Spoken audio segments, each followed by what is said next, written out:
what is called a material risk to the UK financial stability. We now know that it included, a potential collapse of the UK's defined benefit pension system. Here's the Prime Minister on why she believes the government had to act. We have to look at what situation this country would be in if we hadn't acted. People were facing fuel bills, energy bills of up to £6,000. We had very high inflation expectations and an economic slowdown. And what we've done is we've taken decisive action. First of all, to make sure that nobody is paying more than a typical fuel bill of £2,500. That will come in this Saturday. But also to reduce our tax burden, to make sure we grow the economy and also curb inflation. Well, I am joined now by GB News' economics and business editor Liam Halligan with On the Money. Right, Liam, what's going on? What's going on is that Prime Minister Liz Truss and Kwasi Kwarteng, after keeping a pretty low profile for quite a few days, as you say, during that financial market turmoil, they've now come out swinging. They're doubling down on their strategy. They're saying, we're not changing our tax cuts. We don't care what anyone says. And by the way, the financial markets have stabilised. And they have. We're now at $1.10. That's a lot more than $1.03, which the pound plunged to its lowest ever level in the aftermath of that mini budget. And more importantly, even though, as we often say, it's sterling that gets the headlines, the pound-dollar currency rates, what really matters are borrowing costs. That's what ripples out across the economy, affects everyone with mortgages. Even if you're on a fixed mortgage, it won't be forever. In most cases, you'll have to get a variable mortgage soon or refix at a higher rate. Those borrowing costs, they have abated a fair bit. The 10-year gilt yield, that's the amount that the government has to pay to borrow money on international markets, on financial markets, that was up at 4.5% a year just a couple of days ago. Then yesterday we had that emergency intervention by the Bank of England. That borrowing rate is now a lot nearer 4%. So the government's strong words, and in particular the Bank of England's intervention, for now, it seems to be holding the road.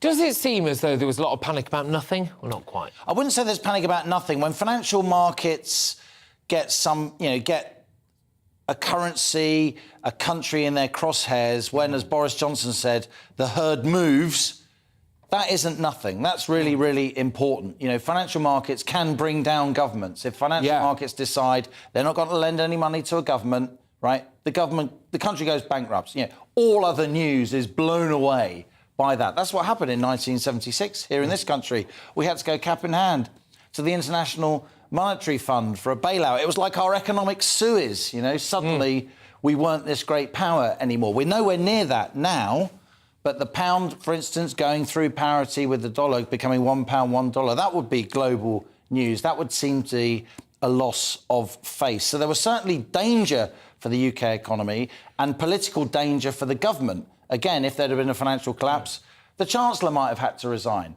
That may yet happen. But for now, at least, there seems to be some stability. Can I ask, sorry, I'm putting you on the spot here. What is the shortest tenure that a Chancellor has had? I'm not expecting you to know this off the top of your head, but, I mean, if Kwasi Kwarteng was to go tomorrow, I mean, that would be especially short, wouldn't it? Yeah, off the top of my head, I think it's Ian MacLeod. In the early 1970s, he was replaced Roughly how long? I think it was 44 days, something like that. Really? Yeah, he died in office, unfortunately. But he was replaced by a Chancellor who was with all respect to his family, he was a pretty nondescript politician, but he became a very famous Chancellor, Anthony Barber, because he oversaw something with Ted Heath, who was the Conservative Prime Minister at the time, called the Barber Boom. And that was a big increase in government spending and lowering of taxes, and it ended with huge inflation. It ended in that 1976 financial crisis, the IMF bailout that I described earlier. God, you'd think we'd planned this conversation, wouldn't you? Well, you would almost, yes. And so a lot of people now who want to knock the government are saying that Kwasi Kwarteng has done a new Barber Boom, an irresponsible period of government spending and tax cuts that ended in more inflation and a financial collapse. For all kinds of reasons, I don't think that is the case. But as far as I know, that's the shortest-lived Chancellor.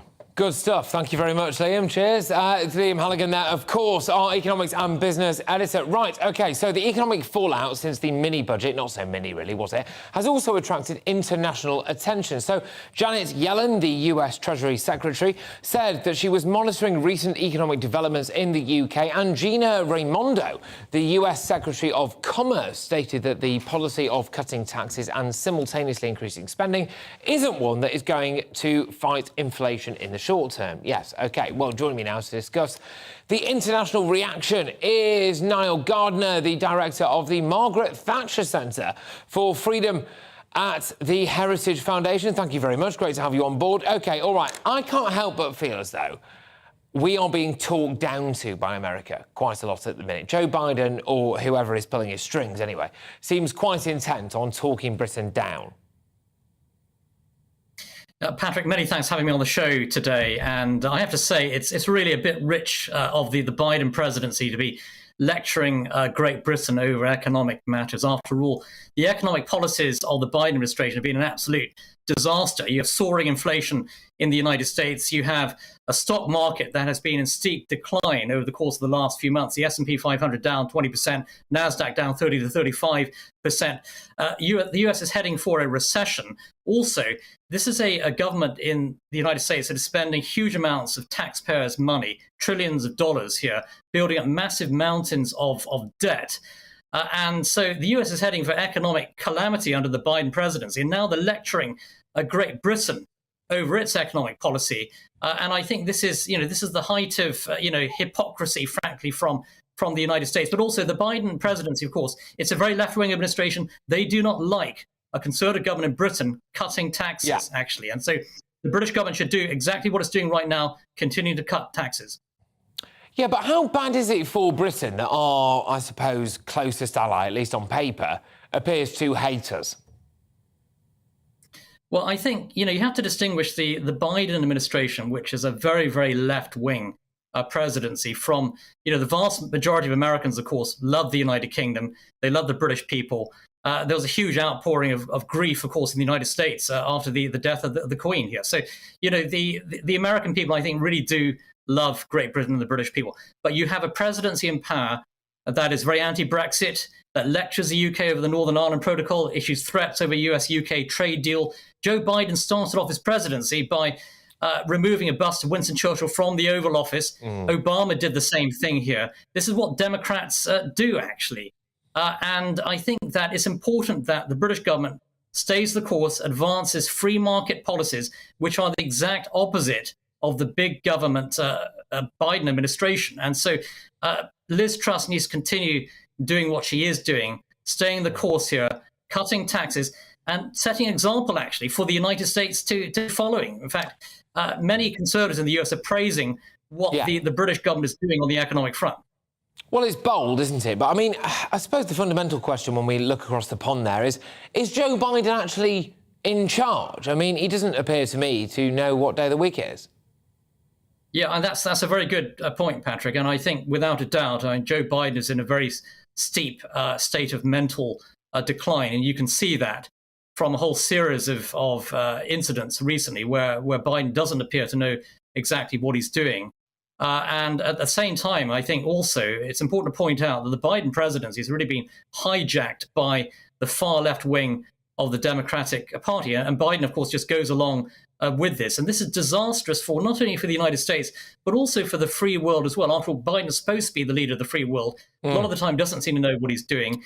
He's also advancing, I think, hugely destructive policies, frankly. A lot of them are counter to the interests of the American people, and also, of course, I think counter to the interests of Great Britain as well.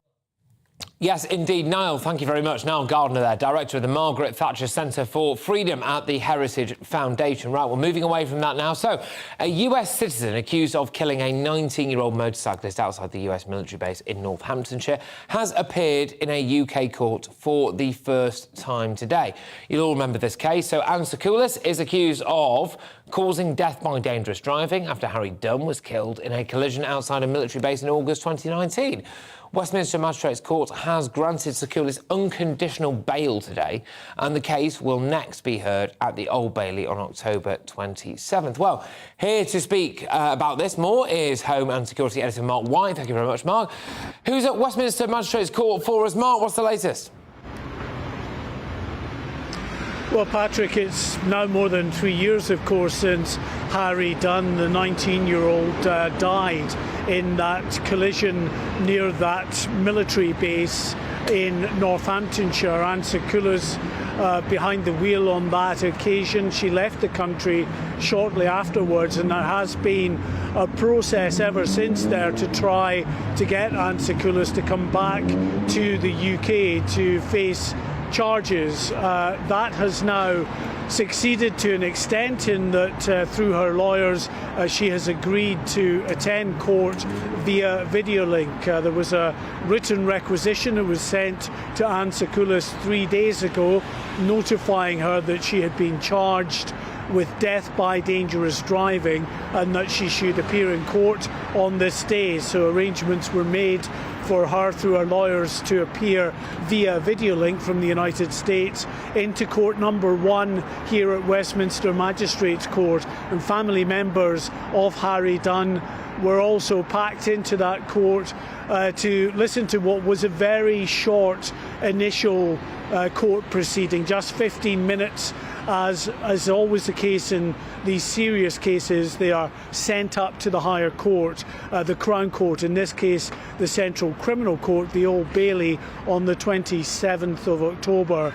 Sir Keolis spoke really only to confirm her name, Anne Elizabeth Sir Keolis, her date of birth and her address in the United States. Now, as you say, she was granted unconditional bail. The judge has made an order that she should appear in person at the Central Criminal Court on the 27th of October. However, he also acknowledged that there would be a legal submission made both by the defence and the prosecution in this case to ask for her to be granted this special dispensation to appear via video link, as that's what was agreed by the Crown Prosecution Service, the Foreign Office and the lawyers for Sir Keolis before we got to this stage. So the process is going on, but of course the defendant in this case is not in this country, is not in the jurisdiction of this court, but is appearing via video link. Mark, thank you very much. Mark White there outside Westminster Magistrates Court. Cheers for filling us in, all that. It's a famous case, actually, really, isn't it? It's a very, very famous case, actually. This is GBNews Live with me, Patrick Christys. Coming up, so 4 more areas of Ukraine are to be formally annexed following self-styled referendums, which we can all agree are bogus, which have been condemned by Ukraine and the West as a sham. So this comes as Sweden discovered a 4th gas leak in the Nord Stream gas pipeline, leading to more allegations of Russian sabotage. I'll get the very latest on that, but before that, it's your weather.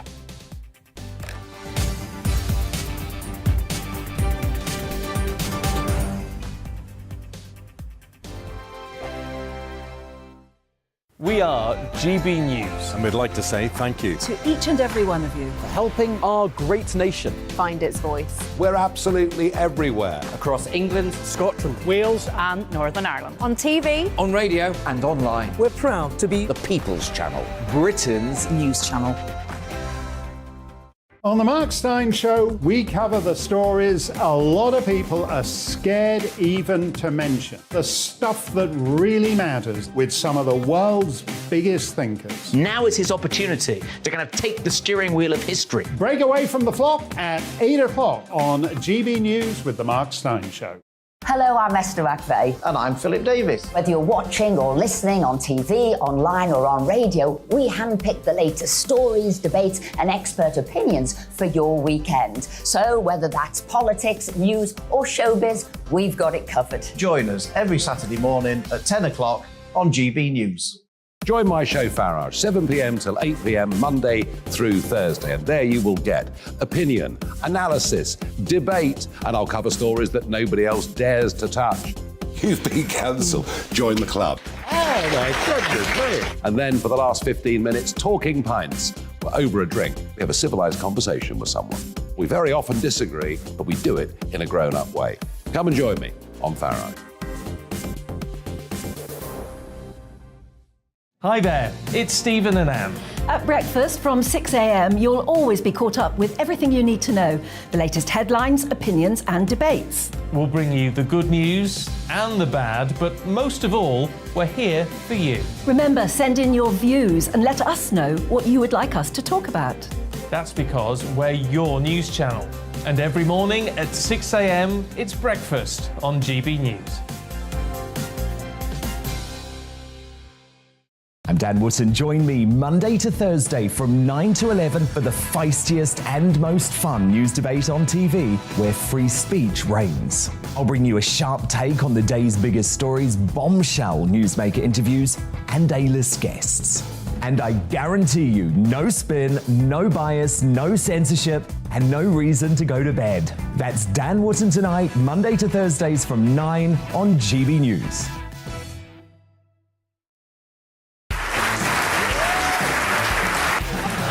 My name is Andrew Doyle. Join me every Sunday evening at 7 p.m. for Free Speech Nation.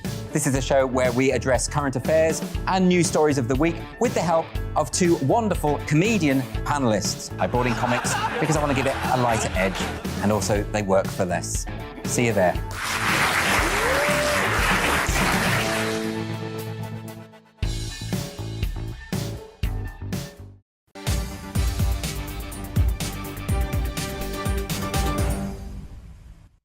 Yes, welcome back. So more now on the news that a US citizen accused of killing a 19-year-old motorcyclist outside the US military base in Northamptonshire has been granted unconditional bail, and Sakoulis is accused of causing death by dangerous driving after Harry Dunn was killed in a collision outside a military base in August 2019. The case will be heard at the Old Bailey on October 27th. But just to drill down a little bit into this, really, and get the kind of lowdown on diplomatic immunity is Joshua Rosenberg, who is a legal commentator. Thank you very much, Joshua.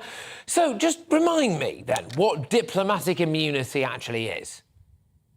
Diplomatic immunity is an arrangement between states whereby diplomats can be sent to serve in a foreign country, and generally speaking, they are not at risk of having to comply with some of the laws of that country. They're given freedom to operate. That doesn't necessarily mean they're given permission to break the criminal law, but for example, Anne Sakoulis and her husband worked at a military base which was in Northamptonshire, north of London, and they were going to be travelling regularly to London by car. The question was, would they be liable for speeding if they rushed down the motorway and broke speed limits, or was that necessary for their work? These sort of arrangements are discussed between countries in order to enable people who are entitled to diplomatic status to work without having to meet some of the requirements of the basic laws of that country. So just hypothetically, if I was to completely hypothetically here, accidentally, I don't know, let's just say hit someone with my car or something like that, could I flee the country? You would be at risk fleeing the country, because the chances are that if you were a foreign diplomat in the UK and you were to flee abroad, that the UK authorities would ask your host state to waive your diplomatic immunity to allow you to stand trial in the United Kingdom. What happened in this particular case was that less than a month after the tragic accident in which Harry Dunn died, Anne Sakoulis was told that she was free to leave the United Kingdom. She has been, as far as we know, in the United States ever since, and everybody's made it very clear that she's simply not prepared to come back to the United Kingdom. I don't think that's necessarily her choice. I think that's the choice of the US government. And obviously, if she was entitled to diplomatic immunity, that's a matter for the US government, as in discussions with the UK government. How unique is a case like this? Because we don't hear about it that much. This is unprecedented. I've never come across a case before where the defendant has not made a personal appearance in court in the United Kingdom if that person is to stand trial in the United Kingdom. She appeared by video link earlier this afternoon, as you heard from Mark White. And although it is possible for people to appear by video link these days, legislation allows for people to appear online, as it were, from outside the United Kingdom. It is normally the case that if somebody is going to be tried in the United Kingdom, they appear in court. And after all, there wouldn't be much point in putting somebody on trial if they weren't liable to any penalty passed by a court, and you can't be sentenced to any penalty effectively if you're not in the United Kingdom to serve it. No, now you've given us some expert legal advice there from legal commentator. I am itching to know whether or not you've actually read all of those books that are behind you. Yeah, those are the novels, but if you were to look round the rest of the library, you'd see the law books on the other side.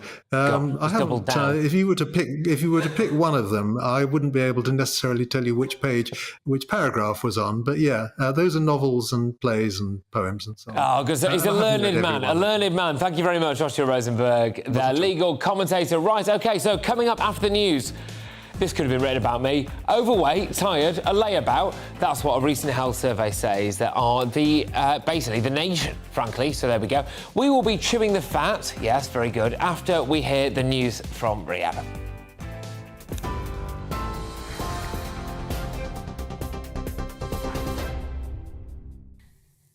Thank you, Patrick. It's 3:29, your top stories from the GB newsroom. The Queen's cause of death has been given as old age on her death certificate. The document, signed by Princess Anne, also records her time of death as 3:10 on the afternoon of September the 8th. Hundreds of people are currently queuing outside Windsor Castle to see the Queen's final resting place. It's the first opportunity for the public to view her legistone in the King George VI Memorial Chapel. The Chancellor is insisting the government is sticking to the growth plan despite criticism of his mini-budget. Speaking during a visit to Darlington earlier, Kwasi Kwarteng added that his economic plan is going to help people with energy bills. His comments follow the Prime Minister's defence this morning of Mr Kwarteng's strategy, calling it the right plan. Liz Truss says her government's taken decisive action to help people get through a difficult winter ahead. It's a difficult time. We're facing a global economic crisis. It was the right decision to take, and we need to continue to make sure we deliver the economic growth, we deliver the jobs and opportunities, and that is the long-term future that we have set out. The US citizen accused of killing 19-year-old Harry Dunn has appeared in a UK court for the first time, ending his family's 3-year wait for criminal proceedings to begin. Harry Dunn was killed in a collision outside a military base in Northamptonshire in 2019. Anne Secouris, who's charged with causing death by dangerous driving, appeared at Westminster Magistrates Court via video link. She's been granted unconditional bail until the case is heard at the Old Bailey at the end of October. TV online and DAB+ radio, this is GB News.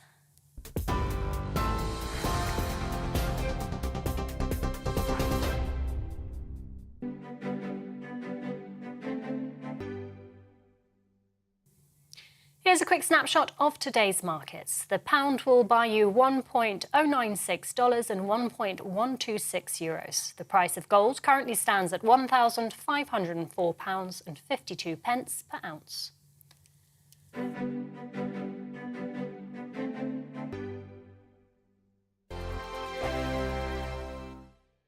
We are GB News. And we'd like to say thank you To each and every one of you For helping our great nation find its voice. We're absolutely everywhere. across England, Scotland, Wales and Northern Ireland. On TV, on radio, and online. We're proud to be The People's Channel. Britain's news channel. On the Mark Steyn Show, we cover the stories a lot of people are scared even to mention. The stuff that really matters with some of the world's biggest thinkers. Now is his opportunity to kind of take the steering wheel of history. Break away from the flop at 8 o'clock on GB News with the Mark Steyn Show.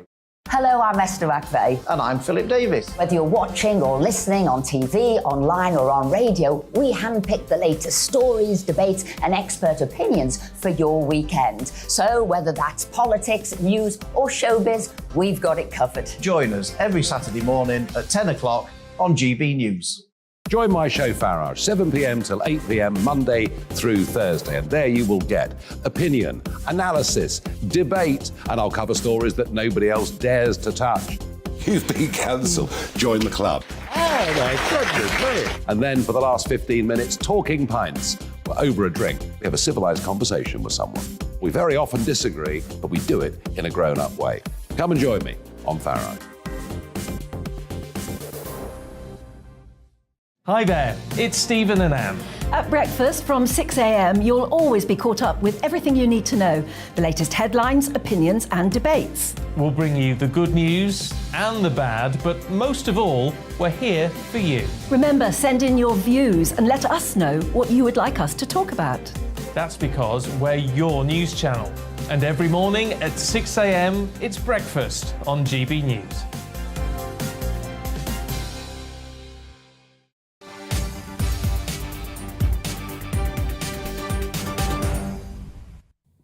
Yes, welcome back. So 4 more areas of Ukraine are to be formally annexed following self-style referendums, which have been condemned by Ukraine and, frankly, the Western world as a sham. So no independent monitoring of the voting process took place, prompting the US to impose further sanctions on Russia and EU member states to consider an 8th round of measures. So it comes as Sweden discovers a 4th gas leak in Nord Stream gas pipeline, leading to more allegations of Russian sabotage. It really is kicking off. So Peter Stano is the spokesperson for the European Commission. He works with Josep Borrell, the High Representative of the Union for Foreign Affairs and Security Policy, which is a very long business card, actually, who's called for stronger sanctions on Russia. Peter, thank you very, very much. Great to have you on the show. So you are calling for is it right, a price cap on Russian oil as part of its latest sanctions package against Moscow over its war with Ukraine? Talk me through that. Hello from Brussels, and indeed the European Union has decided that in response to the latest escalation by Russia, namely grabbing territories from Ukraine, this is unheard of in the modern history of Europe, that a country is grabbing territory from its neighbor. So in response to this, we are introducing and suggesting to member states for approval number of sanctions measures. We call it the 8th package of sanctions because we introduced previously 7 huge sanctions packages. But as always with the European Union, the way of working is that we submit proposals to the member states, but we are not going into very many details about what will be in the end adopted because it's the decision of the member states. But we are targeting areas of economy, of energy. We are targeting people which participated in the organization of this illegal referenda. We are targeting people from the military, from defense, Ministry of Defense, and we are targeting also those who are trying to help Russia to circumvent the sanctions. So yes, it will be another substantial package. OK, can I be really honest with you? A lot of people in Britain think that the EU and a lot of European countries have done absolutely naff all to help with this thing. Germany sent, what was it, a few helmets or something, whereas Britain actually sent tanks. It's all very well and good you piping up now, but what have you actually done? Well, we have to distinguish what the EU is doing in terms of sanctioning Russia, and this already shows effect because this inflicts huge damage on the Russian economy. They are losing billions of euros or dollars or pounds, if you want. On the other hand, we are supporting Ukraine with billions of euros in financial help so that Ukraine survives as a country and can be run as a country so that the government structures can exist. And just to clarify, if it wasn't for Britain, would Ukraine now be Russian?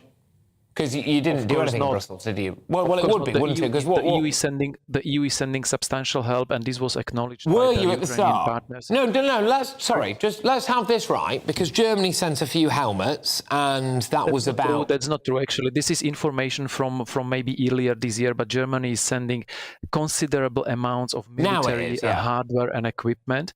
The EU, just the EU as institution, has provided military supplies worth 2.6 billion euros. Germany bilaterally is matching it with 2 billion euros more, and so does almost. Was that after Britain stepped up or before? Was that? Sorry. Okay. When did you supply that? Well, since February, I mean, these amounts of money, of billions of euro worth military supplies are flowing to Ukraine since February this year, continuously appreciated by Ukrainian partners and helping, together with the supplies from UK, from United States, from Canada, and other like-minded partners, Look, you're relying on actually us to turn the flow of the conflict. Yeah, okay, you're relying on us. Okay, so just talk to me about Nord Stream 2 then. What's the latest there? Well, of course, this incident is very serious. We don't think in the European Union that this was a coincidence. This is a very serious and grave incident. All available information points to the fact that this was a deliberate act. The European Union, of course, supports any investigation into the true causes. So we need to know what happened and who is behind it. And as in every normal organization, we will be waiting for the results of the investigation to see what the evidence will tell us who's behind this. But for sure, the EU stressed already that there will be consequences, and we will be ready to respond robustly to this very, very unfortunate act of sabotage. Who do you think did it? Well, again, I mean, we are an organization based on rule of law and due processes, so we will wait for the investigation and see what the evidence will tell us who's behind this act of sabotage. Okay, right, thank you very much. Great to have you on the show. Good stuff there. Right, we're moving on now, actually. So, we are going to talk about whether or not Britain is fat. That's right, yes, okay, a bit of an about turn there. But a YouGov poll has found that Brits get less sleep, do less sport and are fatter than people in other countries. So, the study also found that we eat less fruit and veg than most other countries, and just 29% of us do sport twice a week, compared to the global average, apparently, of 43%. So, does the UK need to wave bye-bye to sausage rolls, pork pies and curly-whirlies? And basically, I suppose, get ready for the old running machines. Now, I am joined now by Tam Fry, who is chair, ironically named Tam Fry, who is the chair of the National Obesity Forum. And as well, I've got Danny Levy on, who is a journalist who apparently edits a fitness magazine. Thank you very much. Great to have you on the show. I'm actually running a marathon on Sunday, which I haven't done any training for. Tam, I'll start with you. Tam, is Britain too fat? Yeah, essentially we are. 2/3 of Britain is overweight, and that is a level which is really too high for tolerance. Unfortunately, we've got that way because we have not been helped enough by government to maintain a healthy weight. We have a lot of food which is less than healthy. We are bombarded all the time by advertising and companies selling, again, less than healthy food, and the temptation is so great. Danny, I'll bring you in. Danny Levy, thank you very much. Do we need the government to tell us that apples are good and Big Macs are bad?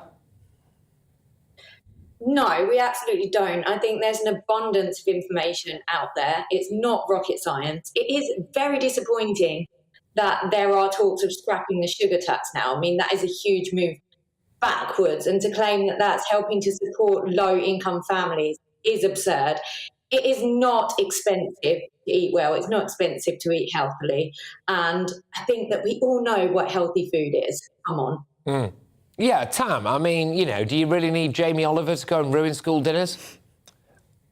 We've been told for 25 years about food. I use the word told rather than nannied. The advice there has been that if you eat a lot of food which is too high in fat, salt and sugar, and you don't exercise enough, you will keep that weight on. Do you need to be told that, Tam? Really? It's education. Everybody needs education. What I would hope is that children, because that's the future of the country, will be properly taught in school about lifestyle, what to eat and how much exercise to take, and leave them with a message which goes all the way through their lifetime.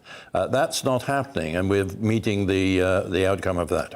OK, Danny, look, some people say, hang on a minute, when I walk into a shop, you know, I can get a jumbo packet of Wotsits for like 50p or something.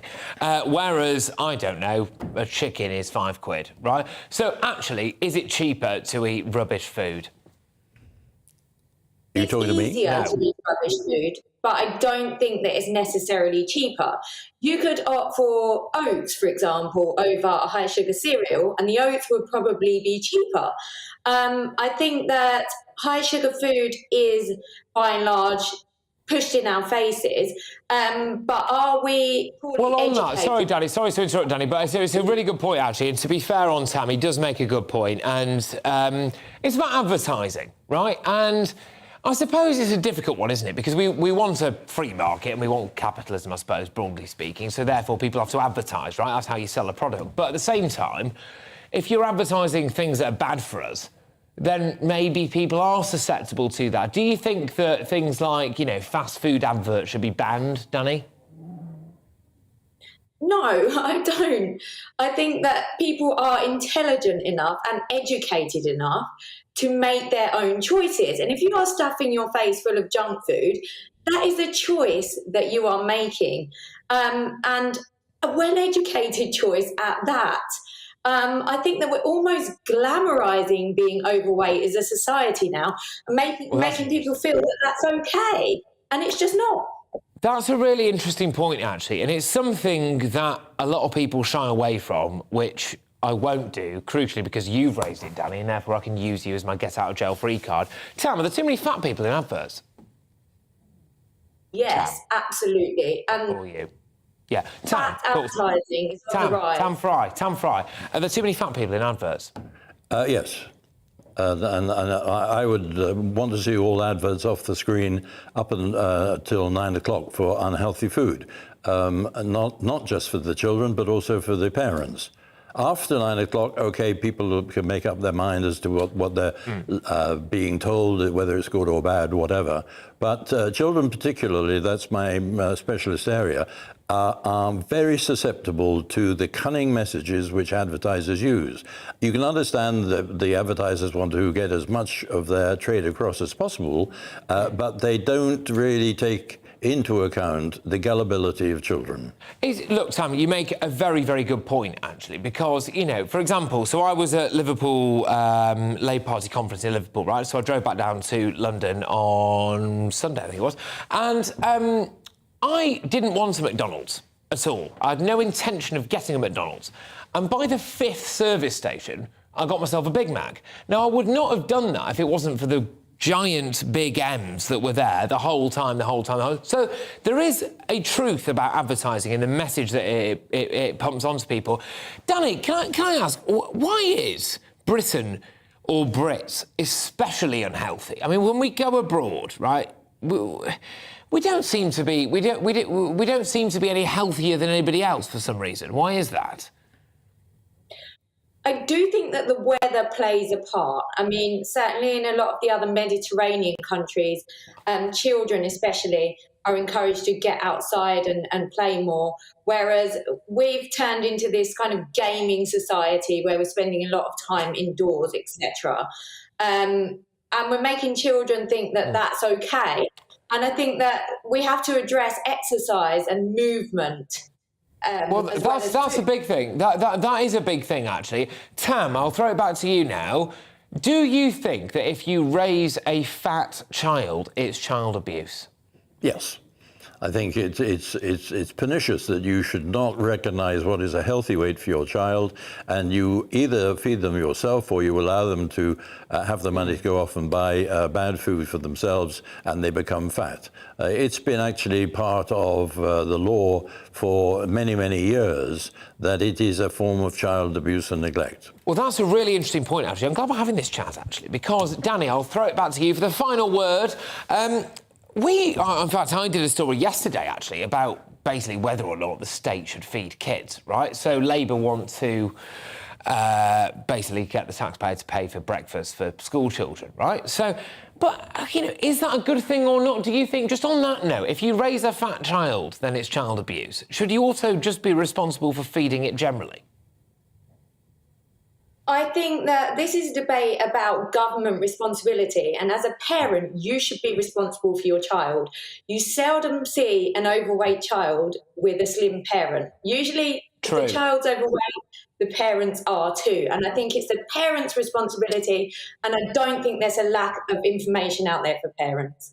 This is it. Like, I don't think you need educating to know broadly speaking, right, what is good and what is bad. If something is covered in batter, it's probably bad for you. But I really appreciate this chat. Thank you very much. We had Danny Levy there, journalist, editor of a fitness magazine, and the one and only Tam Fry. Thank you very much. Chair of the National Obesity Forum. Great to have you both on there.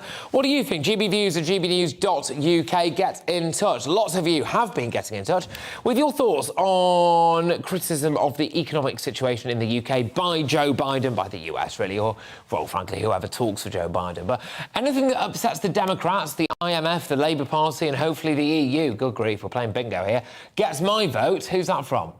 My own mother. There we go. Now, it's from Mark, who says the last thing that any of them want is low taxes and higher interest rates, thus a stronger pound. Good stuff, Mark. Thank you very much. Backing British. Jeff's been on. Biden needs to keep his focus on the midterm elections because the Republicans get majorities in both houses, then he will be in trouble. Good stuff. Sue has been on as well. The IMF needs to butt out. Strong stuff, Sue. The UK is not an irresponsible country. Thank you. I'm good. I'm glad about this. Thank you very much, Sue. I'm not going to read the rest of you because I think you've already hit gold here, which is I was sick and tired of being told, oh, well, if we scrap the, Human Rights Act or this, that and the other, oh, well, we wouldn't possibly be responsible for our own thing. I mean, Britain is a very responsible country. We're capable of being responsible. Anyway, Sue continues. They need to have more trust and more inventive economic ideas. Right, OK, thank you very much. Keep your emails coming in, gbviews@gbnews.uk. But there's some statue drama back today, apparently. Mayor Sadiq Khan has denied requests for a permanent statue of our late Queen to be placed in Trafalgar Square. Can I just say, I am obviously from the north, and I came down. Trafalgar Square used to be, as far as I was concerned, all about the pigeons. Well, they've been given the heave-ho now. And there are various plinths in Trafalgar Square. One of them, and I'm not joking now, one of them is occupied by a melted bit of cream. There you go, almost like we planned it. A melted bit of cream. For people on radio, it's a melted bit of cream with a cherry on top, and I think maybe a pterodactyl. I don't know. So that is not... That's fine, but we can't have a statue of our Queen. I'm sorry, it's not really on. Anyway, the fourth plinth in the square is currently a display of this temporary modern art, like I've said, but it's not that temporary because it's been there for about 2 years. Anyway, now, replacing that is a new statue, apparently, of the Malawian anti-colonialist John Chilembwe, right? OK, fair enough. Well, joining me now is royal commentator Jenny Bond. Jenny, thank you very much. Sadiq Khan, this is absolute nonsense, isn't it? Give our Queen a statue. No, I'm quite with Sadiq Khan on this. I think Get her off. I think the fourth plinth should be for contemporary art, and it should change every 2 years. It was Prue Leith's ideas back in the 90s, and I think Prue shows very good judgment. There are plenty of places, and the Labour administration of Sadiq Khan has made it clear that there are plenty of places within London where there could be a statue of the Queen, and the Labour administration would be absolutely for that. Then they've just got to discuss it with the royal family. I'm so sorry I've upset you. Oh, an absolute disgrace, Jenny Bond. No, I'm only joking. Of course I am. I do love you, really. But, look, Trafalgar Square is an icon. When people come to London from all over the world, one of the things that they do is Trafalgar Square. Currently, we have a bit of melted cream and a cherry, right? Why not have the Queen? It's funny, and it changes. Sometimes it's serious. Sometimes, look, I don't like modern art very much, but I don't guess it. I have room for it in my heart, and I think we should broaden our horizons. There are places where we could have the Queen. What about Horse Guards? Why don't we have a statue in there? It's huge, Horse Guards. Or, I think, really halfway down the Mall's a very wide avenue, and halfway down, she could be just outside Clarence House, where, of course, she was in her early marriage years, and looking at Buckingham Palace, which she didn't particularly care for, actually. But we could put our Queen there and tourists could see her there. OK, all right. Well, slightly moving on, but I think hitting on a broader theme is... Are we patriotic enough? Are we royalist enough? Because for me, which, Jenny, I must say, you've taken me by surprise, OK? You've poo-pooed the idea. You've come out in favour of whipped cream on a statue as opposed to our dear Queen. However... Are we patriotic enough? Sadiq Khan, for me, I can't help but wonder whether or not he thinks he'd lose votes if he plonked a statue of the Queen on our whipped cream. No, I think he's just standing up for contemporary art. Are we patriotic enough? Well, it's entirely up to you whether you want to be patriotic or not, whether you want to be royalist or not. I'm not a raving monarchist myself, never have been, but it's been my job to report on the royal family. I'm simply a journalist, but I'm all for free thinking and do what you want. Do you honestly want someone to stand up for contemporary art? Because I think the only thing that someone needs to say is that it's rubbish, right? I went to the Tate recently, and I'm not joking, Jenny, right? There was an exhibition called Bit of Rope, which was just a bit of rope on the floor. There was a woman, and again, I wish I was joking, but I'm not. She had feathers for fingers who was just doing this. That's not art. That's a full-scale breakdown, right? Do we not think that actually someone needs to stand up for this and go, hang on a minute, surely we can have the Queen instead of whatever the heck that is? Yeah, but I think you're simplifying it too much. It's not there will be no statue of the Queen. They've made it clear that they are all for a statue of the Queen somewhere within London, if that's what the royal family wants. So it will happen. As for contemporary art, well, look, I don't get it either. And I have stood and looked at great works of contemporary art, allegedly great works, and not understood a thing about it. So I'm with you on that. But that fourth plinth, I love the fact it has a sense of humour and that it changes. I think, I'm with Prue Leith on this. I'm not really allowed to have favourites, Jenny, but can I just say, I think you might be my favourite royal commentator, OK? Because every single time... I've never had a McDonald's or a KFC or a Burger King. And when I was in the jungle, Razor Ruddock, I remember he said, the golden arches, the golden arches. I said, what are you talking about, golden arches? You know what I mean, Jen. And he was talking about McDonald's. I'd never heard of it, and I've never had one. Well, you're exclusively Michelin star, Jenny, and that cuts through, by the way. Thank you very much. Great to have you on the show, Jenny. I'll speak to you soon. Jenny Bond there, royal commentator. What do you reckon to that old royal plinth, or not royal plinth, it should be called, really, because currently it's occupied by a bit of whipped cream and a cherry, as opposed to our dear Queen, Sadiq Khan. Is he patriotic enough or not? Anyway, the new Chancellor, Kwasi Kwarteng, not been in post long, already calls for him to resign, says that the government will stick to its plan to try to boost the UK economy. He also said that the government will help people with their energy bills, despite receiving criticism in the last week's mini-budget. Not so many. Let's have a listen. In the last few days, we've seen the pound fall, we've seen the cost of government borrowing rocket. Has your mini-budget been a major economic disaster? What we're focusing on is delivering the growth plan and making sure, with things like our energy intervention, that people right across this country are protected. And without growth, you're not going to get the public services. We're not going to generate the income and the tax revenue to pay for the public services that we want to see. And that's why the mini-budget was absolutely essential in resetting the debate around growth and focusing us on delivering much better growth outcomes for our people. One group of people who are seeing growth at the moment are people with mortgages. What do you say to people whose mortgage interest rates are rising as a result of your economic policy? So we're absolutely protecting people right across the country. If you look at our energy intervention, people were potentially facing bills of £6,500 next year. And because of the intervention, we've limited the average bill, the average household bill, to £2,500. That's a huge saving that everyone, people on normal incomes are benefiting from. They're being wiped out, though, aren't they, by the increasing cost of mortgage borrowing? I think that if you look at the government's plan, we've got the growth plan, we've got the energy intervention that's saving thousands of pounds a year, we're putting more people's income into their own pockets through tax cuts, and we're very, very focused on making sure that the cost of living pressures can be withstood by ordinary people right up and down this country. Are you going to keep the previous government's promise to put benefits up in April by this month's rate of inflation? That's 10%.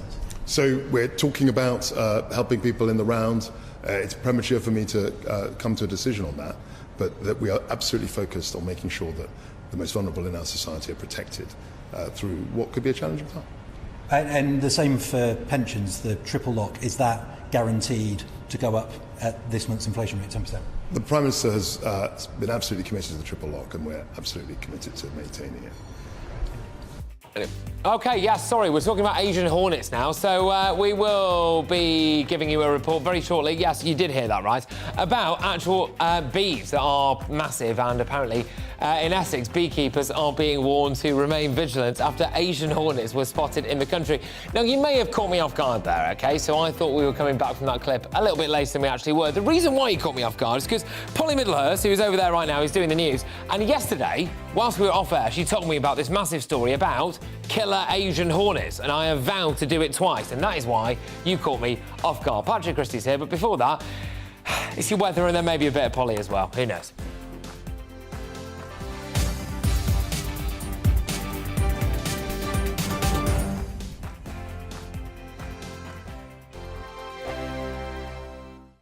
We are GB News. And we'd like to say thank you To each and every one of you. for helping our great nation. Find its voice. We're absolutely everywhere. Across England, Scotland, Wales and Northern Ireland. On TV, on radio, and online. We're proud to be The People's Channel. Britain's News channel. On the Mark Steyn Show, we cover the stories a lot of people are scared even to mention. The stuff that really matters with some of the world's biggest thinkers. Now is his opportunity to kind of take the steering wheel of history. Break away from the flop at 8 o'clock on GB News with the Mark Steyn Show. Hello, I'm Esther McVeigh. And I'm Philip Davis. Whether you're watching or listening on TV, online or on radio, we handpick the latest stories, debates and expert opinions for your weekend. So whether that's politics, news or showbiz, we've got it covered. Join us every Saturday morning at 10 o'clock on GB News. Join my show Farage, 7 p.m. till 8 p.m. Monday through Thursday, and there you will get opinion, analysis, debate, and I'll cover stories that nobody else dares to touch. You've been cancelled. Join the club. Oh my goodness, brilliant. And then for the last 15 minutes, talking pints. We're over a drink. We have a civilised conversation with someone. We very often disagree, but we do it in a grown-up way. Come and join me on Farage. Hi there, it's Stephen and Anne. At breakfast from 6 a.m, you'll always be caught up with everything you need to know, the latest headlines, opinions and debates. We'll bring you the good news and the bad, but most of all, we're here for you. Remember, send in your views and let us know what you would like us to talk about. That's because we're your news channel. And every morning at 6 a.m, it's breakfast on GB News.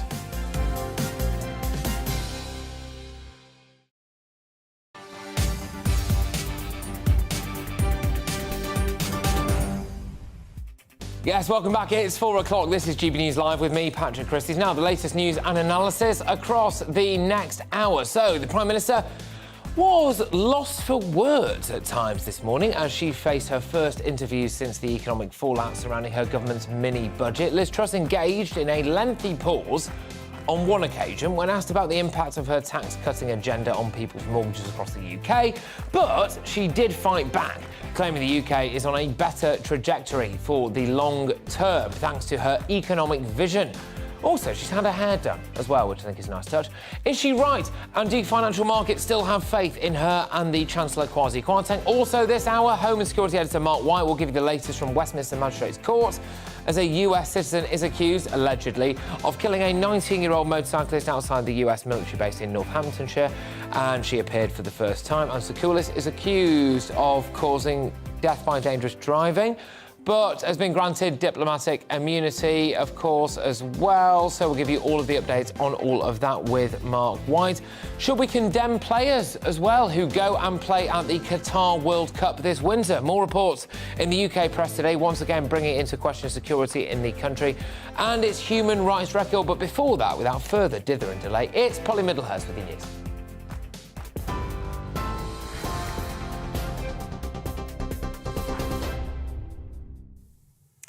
Good afternoon, just after 4 o'clock, and our top story today. Her Majesty the Queen's cause of death has been given as old age on her death certificate. The document, signed by Princess Anne, also records her time of death as 3:10 on the afternoon of September the 8th. Hundreds of people are currently queuing outside Windsor Castle to see the Queen's final resting place. It's the first opportunity for the public to view her ledger stone in the King George VI Memorial Chapel inside. Now, the Chancellor is insisting the government is sticking to its growth plan despite criticism of his mini-budget yesterday. Speaking during a visit to Darlington earlier, Kwasi Kwarteng added that his economic plan is going to help people with their energy bills. His comments follow the Prime Minister's defence this morning of Mr Kwarteng's strategy, calling it the right plan. Yesterday, the Bank of England intervened in an attempt to stabilise the UK's economy by launching a £65 billion government bond buying programme. Liz Truss says Britain has taken decisive action to help people get through a difficult winter ahead. It's a difficult time. We're facing a global economic crisis. It was the right decision to take, and we need to continue to make sure we deliver the economic growth, we deliver the jobs and opportunities, and that is the long-term future that we have set out. Well, the Shadow Chief Secretary to the Treasury, Pat McFadden, told GB News the government's measures have resulted in financial instability. This has been a reckless act of choice. It's not some tough decision that was necessary. And it's resulted in enormous instability for the country. That's why we've called for Parliament to be recalled, for this package to be paused and revisited. Now, households are being urged to take their energy meter readings ahead of a price hike on the 1st of October. It's going to prevent firms from estimating usage and charging energy used before Saturday at a higher rate. From next month, the typical household energy bill will rise at least by 25% to an average £2,500 a year. The government's rolling out £1.5 billion in funding to help improve energy efficiency and slash those bills. The Help to Heat scheme will see around 130,000 low-income households get an energy upgrade in their home, including installing heat pumps and solar panels. It'll also help people save up to £700 a year on bills. Local authorities will be able to apply for funding from early next year. The Mayor of London has been summoned to answer questions surrounding the circumstances of the Met Commissioner's departure. The London Crime Committee has voted to formally request that Sadiq Khan appears over the Windsor report investigating Dame Cressida Dick's resignation. The Commission found Mr Khan had failed to respect the dignity of Dame Cressida when she stepped down from the job early this year. It's the first time a mayor in office has been formally summoned in this way. The Criminal Bar Association is considering whether to ballot barristers on ending strike action following new proposals in the row over pay. The Ministry of Justice says the government's now offering a further investment of £54 million in solicitors and the criminal bar. The CBA hasn't confirmed the ballot, but is said to be considering the terms on offer. And the US citizen accused of killing 19-year-old Harry Dunn has appeared in a UK court for the first time, ending his family's 3-year wait for criminal proceedings to begin. Harry Dunn was killed in a collision outside a military base in Northamptonshire in 2019. Anne Sekulas, who's charged with causing death by dangerous driving, appeared at Westminster Magistrates Court via video link. She's been granted unconditional bail until the case is heard at the Old Bailey at the end of October, where she's been told to appear in person. International news, and Russia says she is formally to annex 4 areas of Ukraine tomorrow, following so-called referenda on becoming part of the country. President Vladimir Putin will hold a signing ceremony in Moscow for the territories across southern and eastern Ukraine, including Donetsk and Zaporizhia. The West have labelled the vote, which closed on Tuesday, a sham. The US President Joe Biden has declared a major disaster in the state of Florida after a powerful storm slammed into the country yesterday. Joe Biden ordered government funding to help with the recovery of Hurricane Ian, which has left nearly 2.5 million homes and businesses without power. At its strongest, it was classified as a catastrophic Category 4 storm. It flooded coastal towns along Florida's Gulf Coast and left homes in ruins with winds of up to 150 miles an hour. Just before I go, another reason to call a dog man's best friend, or woman's best friend, of course. A new study suggesting canines can sniff out stress in our sweat and on our breath. 4 dogs successfully identified the majority of samples of sweat or breath that have been taken from a stressed individual after completing a tricky maths problem. The researchers at Queen's University Belfast hope their study will help in the training of therapy dogs. Gotta love dogs. You're with GB News. We'll bring you more news as it happens. Now let's get back to Patrick Christys.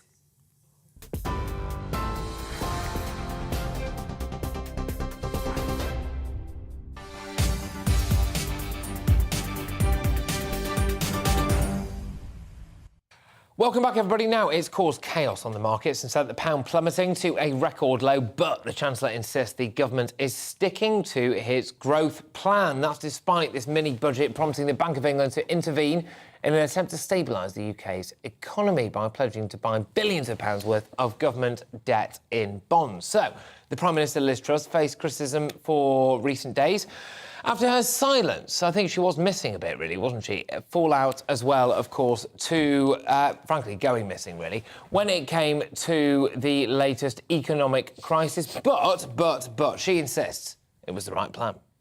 We have to look at what situation this country would be in if we hadn't acted. People were facing fuel bills, energy bills of up to £6,000. We had very high inflation expectations and an economic slowdown. And what we've done is we've taken decisive action. First of all, to make sure that nobody is paying more than a typical fuel bill of £2,500. That will come in this Saturday. But also to reduce our tax burden, to make sure we grow the economy and also curb inflation. Right, well, I am joined now by our political editor, Darren McCaffrey. Thank you very much, Darren. What's the latest, then? The latest is the government are finally, I suppose, trying to get on the front foot today in terms of messaging. Really interesting, all of this, irrespective, I think, of what you think of this policy, whether you think it's a good idea that, trying to get growth back into the economy with a pretty bold plan, let's put it like that, is a good idea, or whether you think it's disastrous and unequal. I think what everyone agrees on is that it's been very, very, very badly communicated, really, that it has, to some degree, even though there was lots of talk about this during the summer, it's been somewhat of a surprise, clearly ruffled, more than ruffled, the markets and the city. And then in the end, that actually the Prime Minister and the Chancellor being somewhat missing in action. Even, I think, some of the critics might suggest that some of the interventions from the Chancellor and the Prime Minister have made things somewhat worse. So what we're seeing today is, obviously, the Prime Minister doing that interview there with journalists. She was on BBC Local Radio this morning, though I have to say she faced a pretty tough round of questioning. And then Kwasi Kwarteng, the Chancellor, has also done a round of interviews this afternoon, again reiterating there is going to be no U-turn here. But also interesting this afternoon, appealing to Conservative MPs, who again have also been maybe unsurprisingly quiet, given the fact there's been Labour Party conference, to get out there and to support the government. Kwasi Kwarteng telling MPs this afternoon that the market will show that our plan is sound and that the only people who will win if we divide is the Labour Party. Now, I've been reading some reports about, less of no confidence going in about Liz Truss. I mean, that's mental, surely. Yeah, I think everyone's getting slightly ahead of themselves. Yeah. I mean, first of all, under the rules, of course, the Prime Minister, she can't be challenged for another year anyway, though those rules can obviously be just changed at any time, as we saw in June when they suggested that would happen with Boris Johnson. You know what? Is there pressure on the Prime Minister? Clearly there is. I think, is there any desire really amongst the vast majority of MPs to turf her out? No, there is not. So kind of don't believe those reports at all. However, has this been a really, really difficult, may I say, actually a bad start? Yes, and again, I come back to... Tough start, to be fair. Tough start. I think a bad start in the sense that, again, irrespective of what you think of these plans, whether you think they're a really good idea, whether you think they're absolutely necessary, the fact that the opposition's been allowed to set the narrative on them, and the fact that the city has got themselves in a tailspin about it, is not a start that I think Liz Truss, privately would ever admit she would have wanted. And I suspect things are going to have to change pretty dramatically next week, of course, when Conservatives gather in Birmingham. Darren, thank you very much, as always. Darren McCaffrey there, our political editor, whizzing you through all of the latest. But for some more comment now, it's Ali Mirage, who's a Conservative commentator. Good stuff. Thank you very much, Ali. Great to have you on the show. Right, Ali, are you a little bit like me, which is... forget about the actual, I suppose, capability or credibility of the economic plans. It's bad politics, the way, as Darren was saying there, that Labour have been allowed to fill this vacuum. Not just them, the IMF as well. And it does seem like bad politics that there's been a vacuum, hasn't there? Well, it's basically the think tank ideologues have taken over the stable, Patrick. And if you look at the situation here, it's extremely bad politics. I mean, given this gift wrapped to the Labour Party in the middle of their conference, it could not be worse for the Tories right now. This was completely ill thought through. You cannot introduce massive borrowing on the level, okay, I do understand people need help with their energy bills, 150 billion of borrowing there, and then accompany it with tax cuts where there's been no actual detail provided at all about how those tax cuts are going to be paid for. Now, if you remember, and you cast your mind back just a few weeks to the Tory leadership contest where Rishi Sunak was warning that there could potentially be a run on the pound, that there could potentially be a massive catastrophic rise in interest rates affecting people's mortgages, that was only on the back of the reversal of the increase in national insurance and the failure to increase the corporation tax rate from 19 to 25%. I mean, the 45p reduction in the top rate wasn't even on the agenda at that point. And you can now see how the markets have reacted. Look, if you've got Mark Carney, the former governor of the Bank of England, the IMF all coming out. Yes, they can be dismissed as experts, as I may have put out a tweet earlier today saying that I'd spoken to 5 financiers, Patrick, over the 24 hours in the City of London, who had all said that they were not going to vote Tory, natural Tory voters, all beneficiaries of the 45p reduction to 40p, all potentially going to vote Labour, because what are they going to do? They've got a weaker pound on their fancy foreign holidays, and they're going to be paying higher interest rates on their mortgage. It all levels yeah, out, but then, but if that's, yes, okay, fair enough. I do understand that. And hey, look, we are where we are, as they say, and as things currently stand, it is undeniable that more people are going to vote Labour than perhaps previously did. However, what I would say is if financiers are so easily swayed by this and they don't maybe look at other things such as, what is Labour's immigration policy, etc., etc., etc. Just in terms of the narrative, though, that's been going on at the minute, Liz Truss, she's not really said a lot. I mean, I understand that she had a very, very tough start. I mean, the Queen died, for goodness sake, and then she had a Labour Party conference, and we've still got an economic crisis, Putin's still invading Ukraine, and all of this stuff. But she hasn't got ahead of the curve, has she? Yeah, but Patrick, just on that, right? Fair enough. She's had a tough start. I do understand. But you mentioned the immigration policy as an example on the Labour side.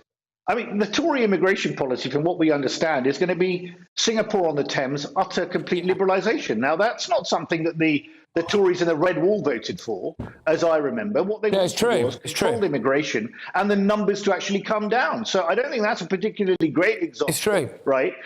Here, right? And then you've also got a situation where we read today, and we shouldn't read it, we shouldn't believe everything we read, but we understand at least that the Home Secretary is trying desperately to get the French back on board to stop these migrant crossings, because Liz Truss during the election campaign, for a quick quip and a laugh at a hustings, said that Emmanuel Macron, friend or foe, the jury's out. Now, that's going to get up the noses of the French. So not the best start. I do understand it's difficult, but really not a good start. No, absolutely. And I do think depressingly, people have lost faith in this Conservative government, or, well, the Conservatives as a whole, really, to get to grips with immigration, which is a massive thing. It passes the pub test, doesn't it? Every single pub that you walk into in the UK, the vast majority of people, the top 3 things, one of the top 3 things they'll be talking about is immigration, right? And traditionally, one would expect the Conservative Party to be better at dealing with that. However, for a variety of different reasons, they've not been able to, culminating in the latest deal with Albania, which, as far as I can tell, appears to be, if you happen to be from Albania and you touch sand on British soil, as it were, and you claim that you are seeking asylum, then you can stay. And so it's almost left the door wide open, hasn't it, for us to just go, well, I suppose let's see what Labour have got. But Ali, I could talk to you all day about this. Thank you very, very much. Ali Murad, who is a Conservative commentator, great to have you on the show. Now, a US citizen accused of killing 19-year-old motorcyclist outside the US military base in Northamptonshire has appeared in a UK court for the first time today. Anne Secoulis is accused of causing death by dangerous driving after Harry Dunn was killed in a collision outside a military base in August 2019. Let's speak now to our Home and Security editor, Mark White, who is at Westminster Magistrates Court. Mark, thank you very, very much. Just fill us in on what's the latest developments there then, please. Well, of course, it's taken an awful long time to get to this stage, more than 3 years after Harry Dunn was killed in that collision in Northamptonshire. Anne Secoulis, through her lawyers, had resisted attempts to return to the United Kingdom. Of course, she'd claimed diplomatic immunity, and there has been, over the years, an ongoing process where the Crown Prosecution Service, in conjunction with the Foreign Office and Anne Secoulis' lawyers, have come to an agreement where she can take part in legal proceedings via a video link, and that's what we saw today. The first court appearance, having been charged, we're told, she received a written notice that she was being charged on the 27th, and that she should attend this court's hearing via video link in court number 1 here at Westminster Magistrates Court. She did that. It was just a very brief 15-minute hearing, and she only spoke really to confirm her name, her date of birth, and her address in the United States. Now, she's been granted unconditional bail. The district judge here, though, did say, the chief magistrate did say that she should appear in person for the next Crown Court hearing, which is on the 27th of October, but he acknowledged that there would be an application put forward by both the Crown Prosecution Service and Anne Secoulis' legal team asking for this dispensation to continue, where she will be able to appear again via a video link. Now, she is charged with 1 count of death by dangerous driving, but her lawyer said that she intends at some point to plead guilty to a lesser charge of death by careless driving. Now, death by dangerous driving is a maximum 14 years jail sentence attached to it. Death by careless driving has a lesser sentence of a maximum of 5 years in jail, but it can also be dealt with via community sentence as well. So that is the charge, we're told, from the legal team of Anne Secoulis, that she will be pleading guilty to in the fullness of time. But the first or next step we are faced with is this Crown Court appearance at the Old Bailey on the 27th of October, again expected to be via video link. Mark White, thank you very much. Mark White there, our Home and Security Editor outside Westminster Courts. Right, well, I am joined now by Nick Freeman, who is a criminal lawyer. Nick, I've seen you twice in a couple of days, actually. We're getting to know each other rather well. I've seen you more than I've seen my own girlfriend recently, actually, but there we go. So, right, when it comes to this kind of stuff, then, obviously it's a bit complicated because we've got someone there with, I don't know, what, diplomatic immunity, is that right? Does it become a bit tricky for a lawyer like yourself? Well, first of all, we've got to be very careful how we discuss this, because there is, in fact, a potential trial that's going to take place. What we know is that she is charged with death by dangerous, which actually carries a maximum sentence of 14, life sentence now. It was 14. It's a life sentence. The defence have indicated that they would be prepared to plead to a lesser charge of causing death by careless driving, which has a maximum of 5 years, and it's really up to the prosecution to decide whether or not that is acceptable. And if they do decide it's acceptable, then the case will proceed by way of guilty plea.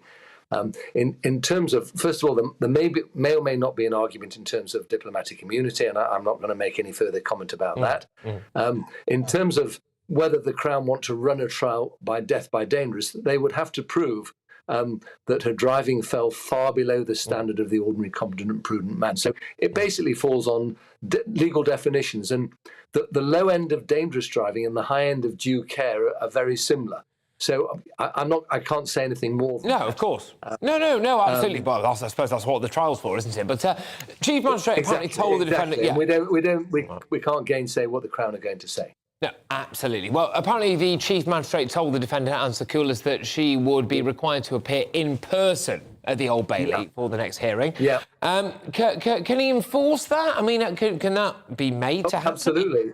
Right. But he's also indicated, and I think it's inferred, that there will be another application for her to appear by video link. They'll have to make the application. If it's granted, then it can be dealt with that way. If she doesn't appear, then there'll be a warrant issued for her bail, and the warrant will be without bail.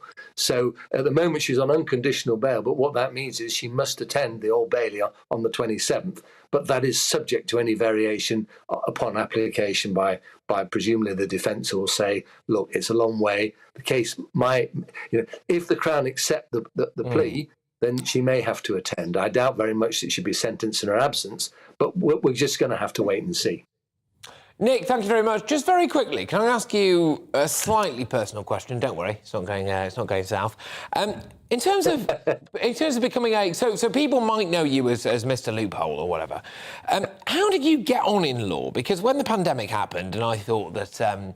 Well, I mean, the jury's still out as to whether or not my journalistic career has actually taken off, but it was certainly hit the skid when the pandemic kicked off, and I decided to do a GDL, right? How do you get on in law, right? Because I really want to know, because it's a very competitive industry, and I didn't quite figure it out, and thankfully someone came calling, and here I am today, so I didn't have to bother finding out. I missed about half of actually what you said, but as I understand it, what you're asking me is how do you get on in law? Is that the question? Yeah, how did you kick on? Well, you try and be the best you can, and my job, I'm a trial lawyer, and you have a client sitting behind you or somewhere in the courtroom generally, and he or she is going to come to a conclusion, either fantastic, van ordinaire, or absolute rubbish.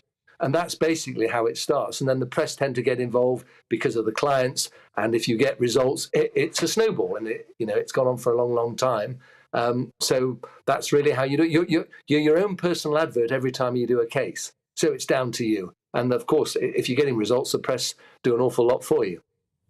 Well, there you go. Yes, absolutely. Your own PR machine. Thank you very much, Nick. Great to have you on the show. Nick Freeman, a criminal lawyer. Right, OK, loads more to come here, but I want to hear from you as well. GBViews at gbnews.uk. But as you can see on your screen there, killer hornets. That's right. There have been warnings of killer hornets in Essex, and beekeepers are being urged to be on the lookout. Find out why they are a threat next. I'll be back in a tick.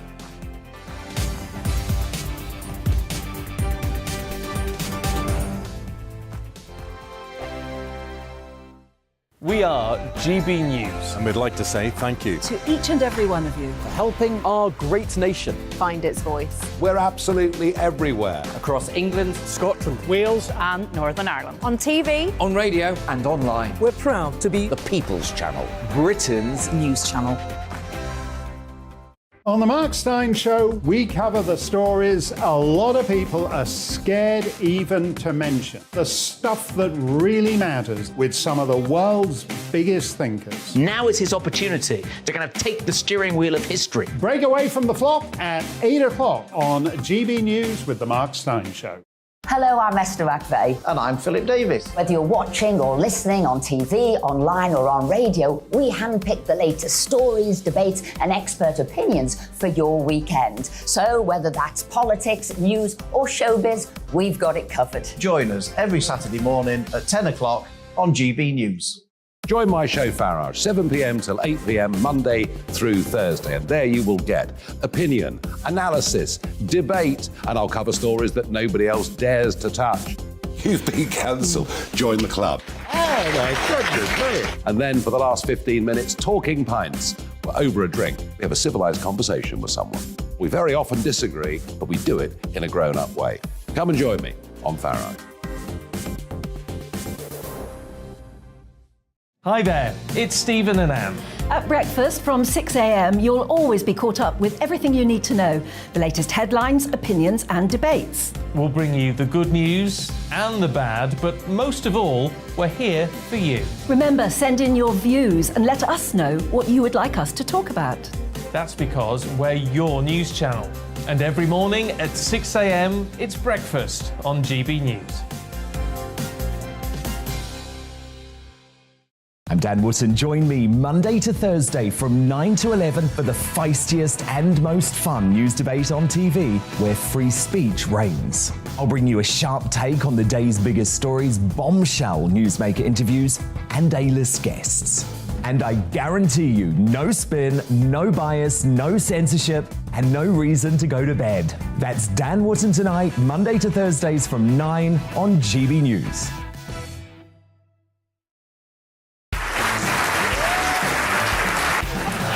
My name is Andrew Doyle. Join me every Sunday evening at 7 p.m. for Free Speech Nation.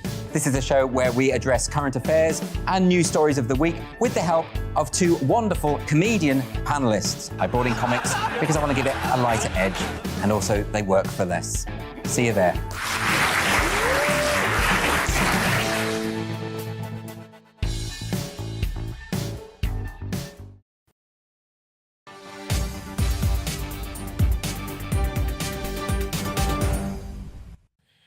Yes, welcome back, everybody. Now, beekeepers have been warned to remain vigilant to protect their swarms as Asian hornets have been sighted in the UK. So, the species of wasps are no more dangerous to humans than normal wasps, apparently, so presumably they're just really annoying. But they prey on other insects like honeybees, raiding hives and eating them. So, Asian hornets were first spotted in the British Isles in 2016, have been recently spotted in Essex.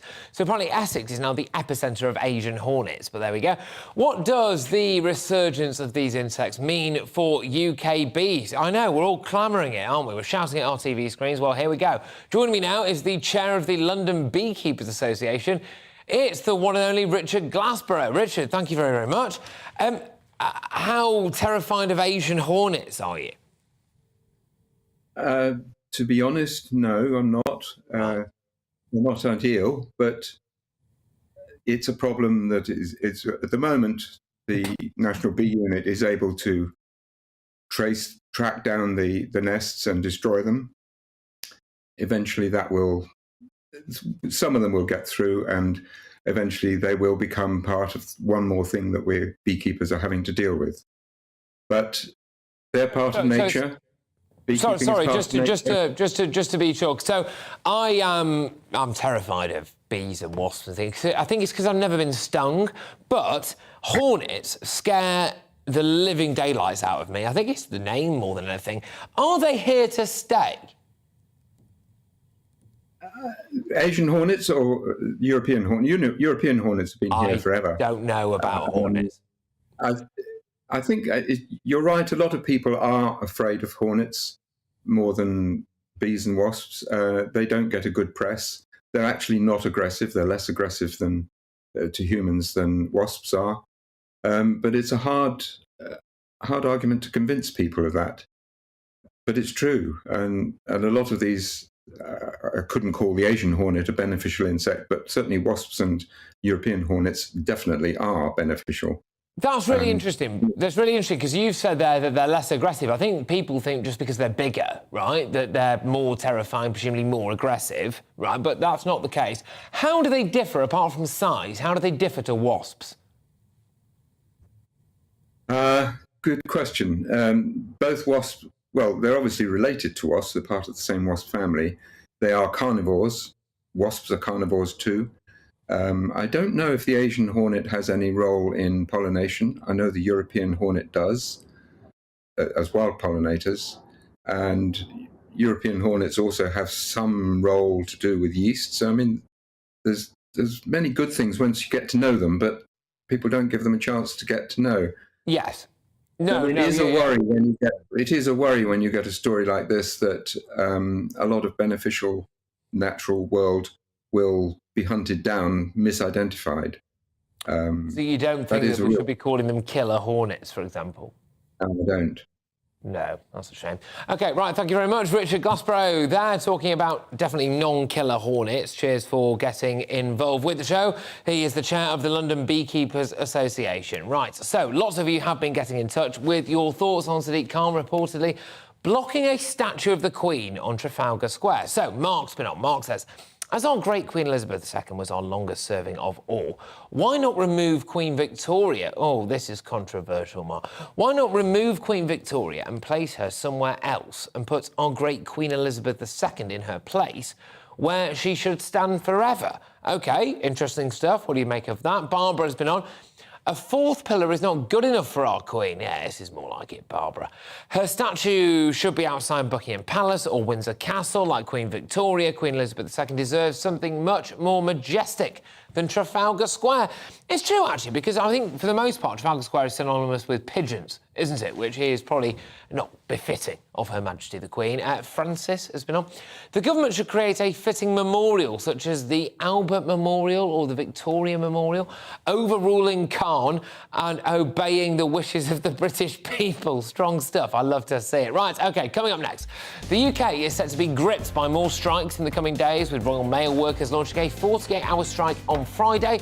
On top of that, there's going to be a rail strike on Saturday as well. Rail strikes that will see almost 90% of services cancelled. And should we condemn football players who are going to go and play at the Qatar World Cup this winter? More reports in the UK press today, once again, bringing into question security in the country and its human rights record. But first, it's your latest headlines.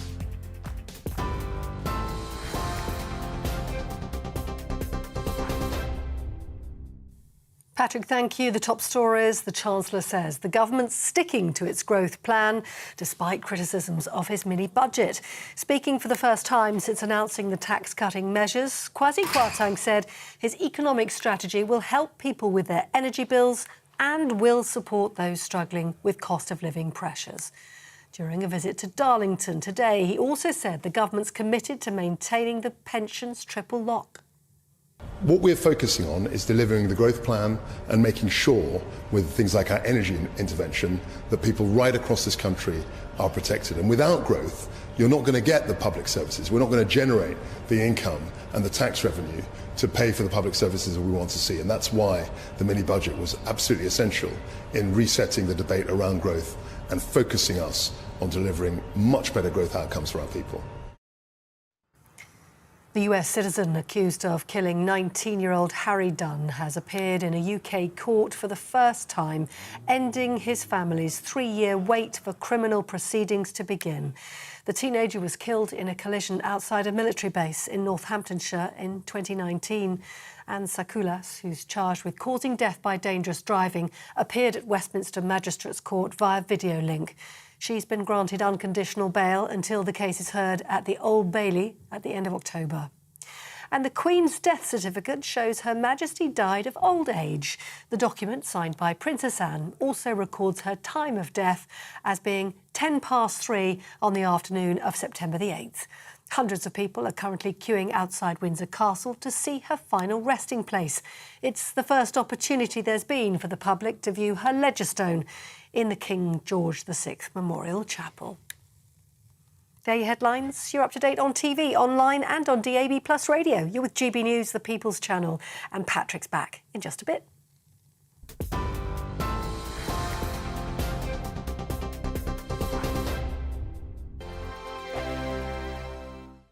We are GB News. And we'd like to say thank you to each and every one of you for helping our great nation find its voice. We're absolutely everywhere. Across England, Scotland, Wales and Northern Ireland. On TV, on radio and online. We're proud to be the People's Channel, Britain's news channel. On the Mark Steyn Show, we cover the stories a lot of people are scared even to mention. The stuff that really matters with some of the world's biggest thinkers. Now is his opportunity to kind of take the steering wheel of history. Break away from the flock at 8 o'clock on GB News with the Mark Steyn Show. Hello, I'm Esther McVeigh. And I'm Philip Davis. Whether you're watching or listening on TV, online or on radio, we handpick the latest stories, debates and expert opinions for your weekend. So whether that's politics, news or showbiz, we've got it covered. Join us every Saturday morning at 10 o'clock on GB News. Join my show Farage, 7 p.m. till 8 p.m. Monday through Thursday. And there you will get opinion, analysis, debate, and I'll cover stories that nobody else dares to touch. You've been cancelled. Join the club. Oh my goodness, brilliant. And then for the last 15 minutes, talking pints. Over a drink, we have a civilised conversation with someone. We very often disagree, but we do it in a grown-up way. Come and join me on Farage. Hi there, it's Stephen and Anne. At breakfast from 6 a.m, you'll always be caught up with everything you need to know, the latest headlines, opinions and debates. We'll bring you the good news and the bad, but most of all, we're here for you. Remember, send in your views and let us know what you would like us to talk about. That's because we're your news channel. And every morning at 6 a.m, it's breakfast on GB News.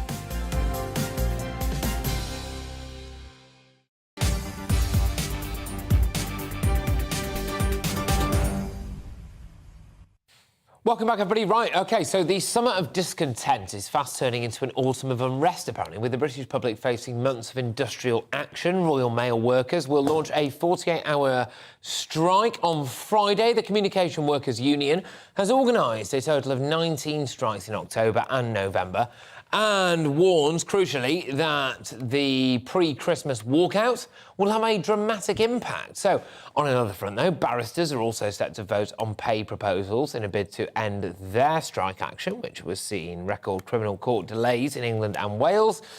And if that's not enough, Saturday's rail strike will see almost 90% of services cancelled and most cities around the country effectively cut off. So, football fixtures, the London Marathon, for example, and the start of the Conservative Party conference will all be affected.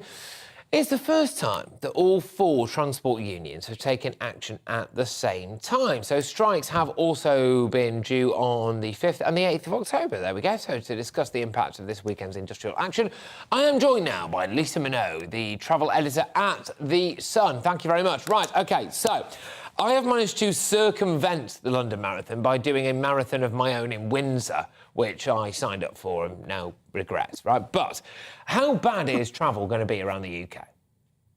Well, I mean, it's going to be severely impacted. This is the largest strike in 40 years. As you say, only 1 in 10 trains will be going, 9 out of 10 trains cancelled. So it's going to have a severe impact. And for the first time, we're not going to have those direct intercity links that we're used to. So London to the likes of Manchester, Birmingham, especially important, as you say, for the start of the Conservative Party conference, but also Glasgow, Liverpool, all of those main intercity links will now be closed. So we've got, 40,000 RMT members and the Network Rail staff. So it's signalling staff. It's those kind of staff that affect the entire network that are really going to have an impact. And not just on trains here domestically, it's going to have an impact on our Eurostar trains because obviously they use the HS1 high-speed rail link, and that will be affected early in the morning and later in the evening on Saturday.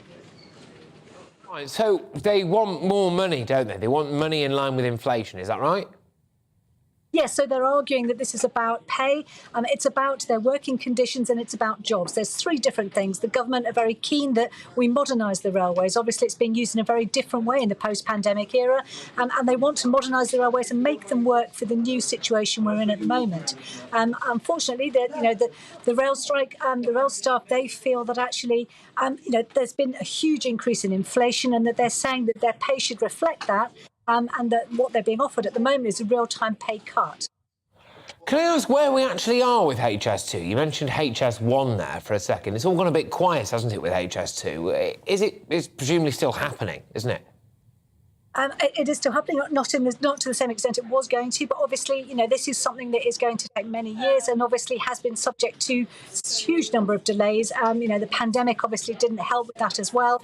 And obviously, it's going to be happening, but it's going to take a time. We saw the same with Crossrail, only just now starting to see, the line coming into its own. We are going to be seeing the new Bond Street tube station opening on the Elizabeth line, yes, just in time, hopefully, for that big Christmas rush we're going to get in the shops. Yes, indeed. OK, right. So when it comes to the strike action then, it does appear to be, well, it is a massively coordinated thing, isn't it, really? I mean, it's the likes of which we've not seen for a very, very long time. Well, that's right. And, there has been a change of tactics here. Originally, we saw strike days happening in the week. But I think the unions recognise that actually the way that the railways are being used at the moment, that commuters aren't hit as much as they were pre-pandemic because people basically just decided, right, I worked at home in the pandemic. I can't get into the office now. I'll work from home today. So this is a very different change of tactics. And now what we're seeing is, these strikes are happening at the weekend, directly hitting leisure travellers, as you say, those travelling to sporting fixtures, to the London Marathon, but also to the bigger cities just for nights out. And we've seen information from the nighttime economy saying that they've seen drops as much as 40% on the amount of money that is actually being spent in those main cities when we've had these actual rail strikes. Lisa, thank you very much. Lisa Minogue there, travel editor at The Sun. Will you be affected by this particular strike action? GBViews at gbnews.uk. Get in touch. But a British travel executive promoting the World Cup in Qatar was found dead in the country after being tortured by the country's secret police. So it's been reported widely across the UK media today that in the lead up to his death, Mark Bennett resigned from his job at a Qatari travel firm and had been considering a position at a rival Saudi company, so promoting a 3-week detention, apparently. A state security centre. So, combined with other well-documented examples of human rights abuses at the hand of the Qataris, the incidents raise fresh questions about whether the Winter World Cup in Qatar should actually be going ahead at all, and whether or not players and pundits, etc., should be doing a little bit more to try to speak out against it. And, of course, whether or not the likes of Harry Kane, Raheem Sterling, Marcus Rashford should take a stand. So I am asking, should we condemn players who go to the Qatar World Cup? Here to discuss this with me is Ellis Cashmore, Honorary Professor of Sociology at Aston University and author of the book Studying Football. And I've got as well football agent Rachel Anderson, MBE. I will start with you, Ellis. Great to have you on the show. Thank you. Yes. So first and foremost, should people be doing a bit more to actually speak out against this Qatari World Cup? Or do we just have to accept that it's happening? Well, I think they might do a bit more. I think we may be a bit, expecting a bit too much too soon. When the games actually start, maybe some of the players will be motivated by their own conscience and do something. We don't know yet. We know that teams as a collectivity are probably not going to do very much because they'll do what they're told to do by FIFA. But the players themselves, they can't be completely controlled. So we'll have to wait and see. Yes, indeed. Right, I'm going to lob it over to you now, Rachel, and just discuss essentially the players themselves. So as a football agent, is it always going to be easier for players to just keep quiet? Yes, it's easier, much easier. And generally they do. It's very difficult for them because, they are governed by FIFA, by the FA, and it's really for the country to decide, not individual players. One could argue that politics should stay out of things. Sport is such a big stadium, though. It's an opportunity for people to do something. Well, it's tricky, isn't it? The big ask. Yeah, it's tricky, Rachel. I'll sit with you for a second, Rachel, because it is difficult, isn't it? Because you've got the likes of Gary Neville, for example, who is actively getting involved in politics. Marcus Rashford actively got involved in politics. Every single... not every single footballer, most footballers, before the start of every single game, take the knee, right? Yeah. And yet here we are going to go and play in Qatar, where gay people can be executed, women have next to no rights whatsoever, and we're playing in stadiums built by slaves. But we won't be taking a knee for that, will we? Harry Kane will just wear a rainbow-coloured armband. Rachel, I think that's a bit pants. I think it's pants too, but it is what it is, and it should be the country themselves. The thing is, when they take the knee, that's everybody's doing, or 99.9% of people are doing that. And it's very hard for an individual player to stand up. Dealing with politics at home is slightly safer. Not many people would want to stand up and go against the country that's hosting them. Yeah, Alice, I mean, should we even really be having a World Cup in Qatar? A bit late for that, Patrick, at this stage. I agree to a certain extent with Rachel that the teams, the nations are responsible, but I don't think we should remove completely the responsibility from individual players. If they are motivated to such an extent that they are appalled by the human rights record of this country, where they're having to play, they could withdraw their services, or they could try to contrive some kind of protest on an individual basis. For example, over 6,000 people, migrant workers, have lost their lives in building the stadiums for this World Cup. What about if an individual player decided to have emblazoned across his shirt the name of one of the dead people? That would cause significant interest. It would be publicized around the world. It would be the biggest story of the day. And it's a minor protest, but would have major consequences. Now, the player will probably be disciplined either by the Football Association or by FIFA or by both. So what? That's the kind of thing I'm thinking of.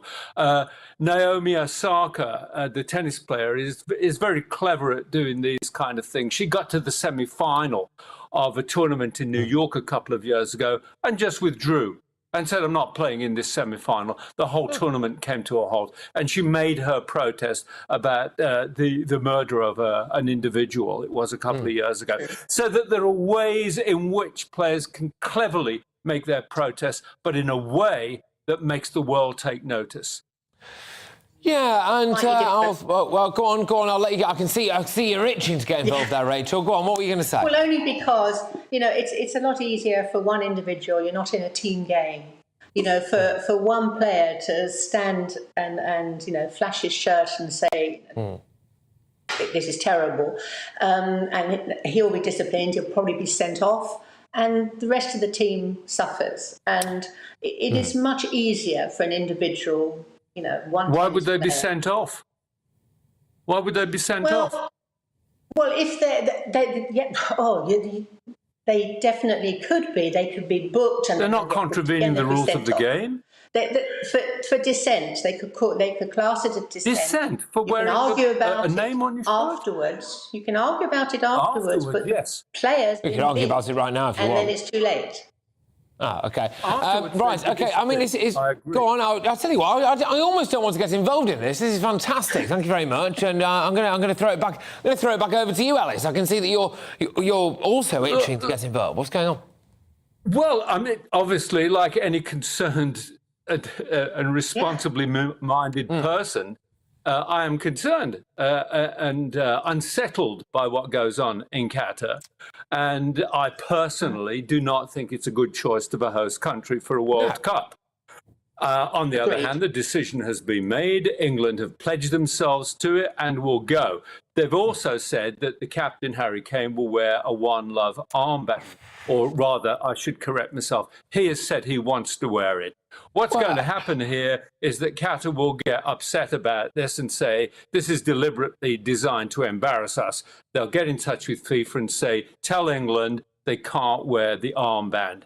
And then it's up to Harry Kane. Whether he wears that armband or not is... Yeah, but the big losing... Look, players are players. I mean, look, if I was blessed with the gift of being a fantastic footballer, I, too, would also want to go to the World Cup if I was picked for my country. But would you want to use it for a political and social purpose? Oh, no, I wouldn't take the knee and I wouldn't wear a rainbow-coloured armband because that's none of my business. OK, but Harry Kane might. What, sorry? He won't.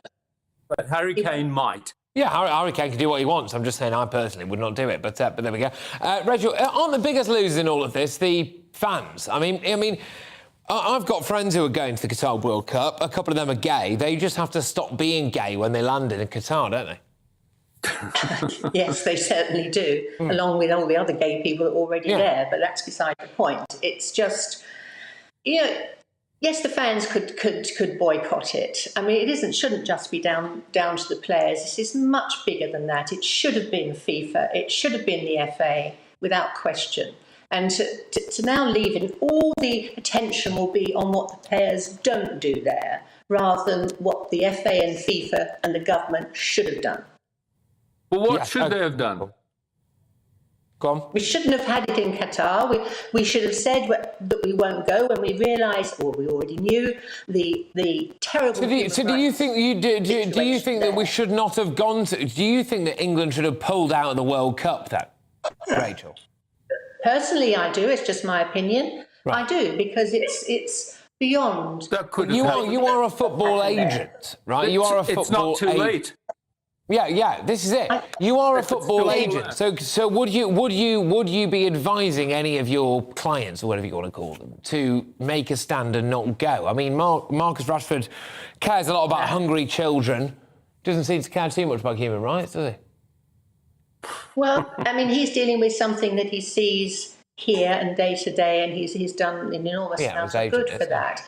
But we don't know. He may. It's my opinion that they should really go. do. The player He genuinely decides care himself. about human He rights has a lot in of the pressure. broadest sense. I'm sure Marcus for us.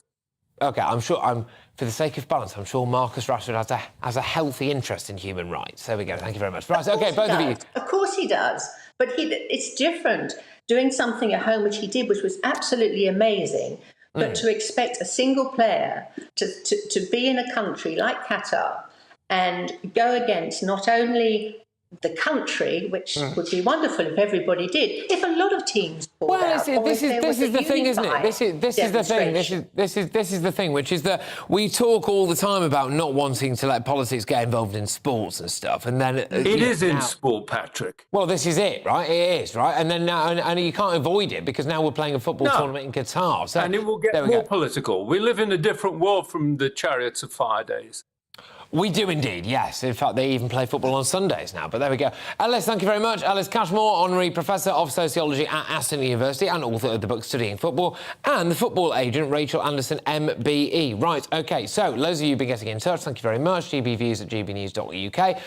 A lot of thoughts coming in thick and fast about whether or not the Queen should have a statue in Trafalgar Square. It's angered a lot of you. Sadiq Khan has reportedly banned a statue of this in Trafalgar Square, so Trevor has been in touch. Why not a public subscription, for a mega statue looking over the cenotaph, for instance? Gosh, it's kicked off this. We're coming up with solutions now. Or in Green Park, or rival the Victoria statue at the head of the Mall. There we go. Vicky's been on. The Queen should have a statue in London. In a prominent position, it would probably be good to have a main statue in Windsor. If anyone tried to tamper with it, the people of Windsor would tar and feather them. Good grief. All right, thank you very much. Strong stuff, that, Vicky. And here we go. Marion's been on. Patrick, you are so right. And as a Scot, I would love to be able to visit the Queen of Scots, Queen Elizabeth II, on a lovely big plinth statue outside the Scottish Parliament in Edinburgh. Why should England be the only ones to be lucky enough to have a statue? Great stuff. OK, all right. Well, I am just having a little look as to what we've got coming up right now. I believe we are going to be talking a little bit about the economy, because at least Truss and co are doing something to tackle the mess that we are in. This is another email that we've had coming in. More than likely, other countries will follow. The markets need to calm down, but then it's a great opportunity for markets to make a few quid. Well, we've also had Ellie, who's got in touch. Thank you very much. Addressing the energy and living cost crisis is a separate matter from the long-term economic growth and tax cuts.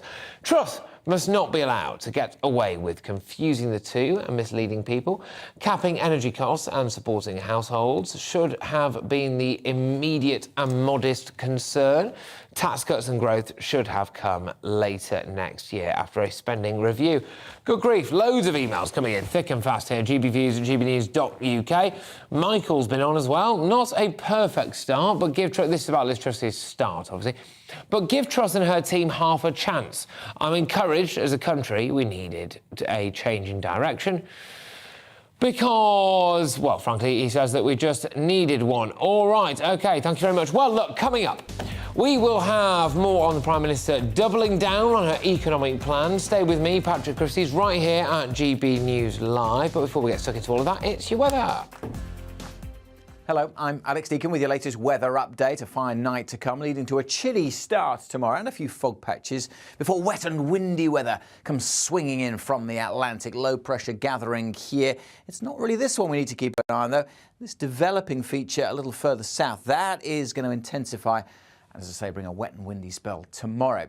Back to the rest of today. We've got a couple of weak weather fronts, bringing a few showers through the evening over parts of the Midlands, North Wales and East Anglia. They're sinking southwards, but tending to fizzle out as they do so. So most of us having a fine Thursday evening where we keep the clear skies across England and Wales, getting to that time of year. The nights are long enough for some mist and fog patches to form and temperatures dropping well down into single figures.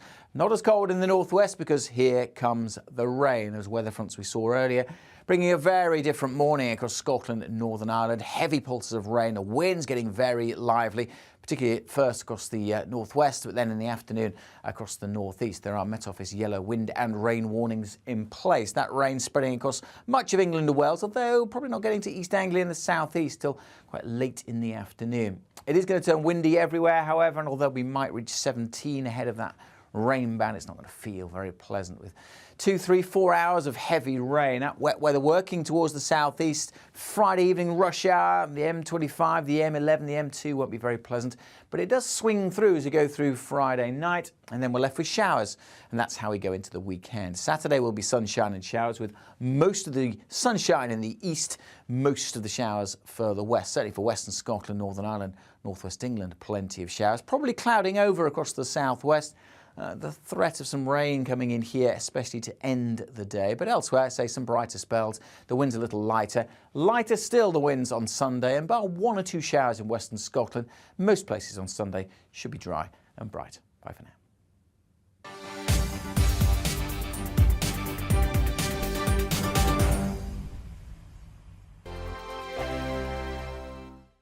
We are GB News. And we'd like to say thank you to each and every one of you for helping our great nation find its voice. We're absolutely everywhere. Across England, Scotland, Wales and Northern Ireland. On TV, on radio and online. We're proud to be the People's Channel, Britain's news channel.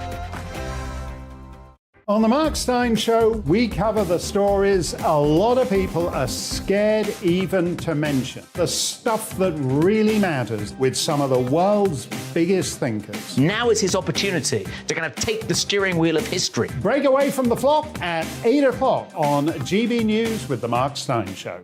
Hello, I'm Esther McVeigh. And I'm Philip Davis. Whether you're watching or listening on TV, online or on radio, we handpick the latest stories, debates and expert opinions for your weekend. So whether that's politics, news or showbiz, we've got it covered. Join us every Saturday morning at 10 o'clock on GB News. Join my show Farage, 7 p.m. till 8 p.m. Monday through Thursday, and there you will get opinion, analysis, debate, and I'll cover stories that nobody else dares to touch. You've been cancelled. Join the club. Oh my goodness me! And then for the last 15 minutes, talking pints. We're over a drink. We have a civilised conversation with someone. We very often disagree, but we do it in a grown-up way. Come and join me on Farage. Hi there, it's Stephen and Anne. At breakfast from 6 a.m, you'll always be caught up with everything you need to know, the latest headlines, opinions and debates. We'll bring you the good news and the bad, but most of all, we're here for you. Remember, send in your views and let us know what you would like us to talk about. That's because we're your news channel. And every morning at 6 a.m, it's breakfast on GB News.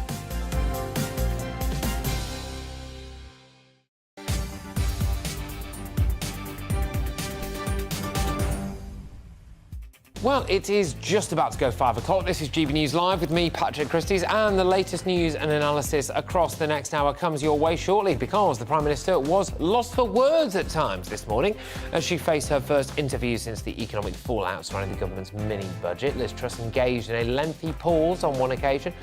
When asked about the impact of her tax-cutting agenda on people's mortgages across the UK, but she did fight back, claiming the UK is on a better trajectory for the long term due to her economic vision. Is she right, and do financial markets still have faith in her and the Chancellor Kwasi Kwarteng? Also this hour as well, our Home and Security Editor Mark White will have the latest from Westminster Magistrates Court as a US citizen accused of killing a 19-year-old motorcyclist outside a US military base in Northamptonshire appeared for the first time. It's Anne Sakoulas, who is accused of causing death by dangerous driving, but has been granted diplomatic immunity, and Should we cut Harry and Meghan out for good? Yeah, probably. Meghan Markle and Prince Harry have been moved to the bottom of the royal family's website, apparently, alongside Prince Andrew, who is now allegedly dog walker-in-chief. But there we go. But before all of that, it's your latest news.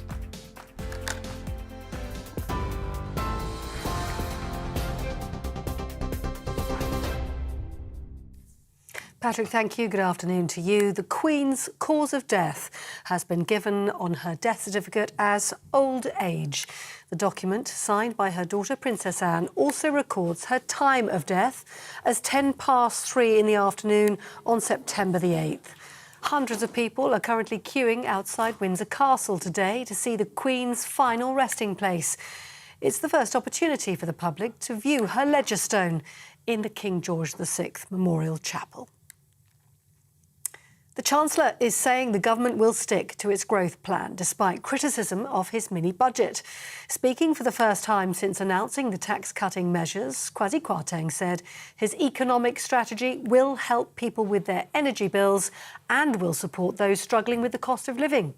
During a visit to Darlington, he also said the government's committed to maintaining the triple lock on pensions.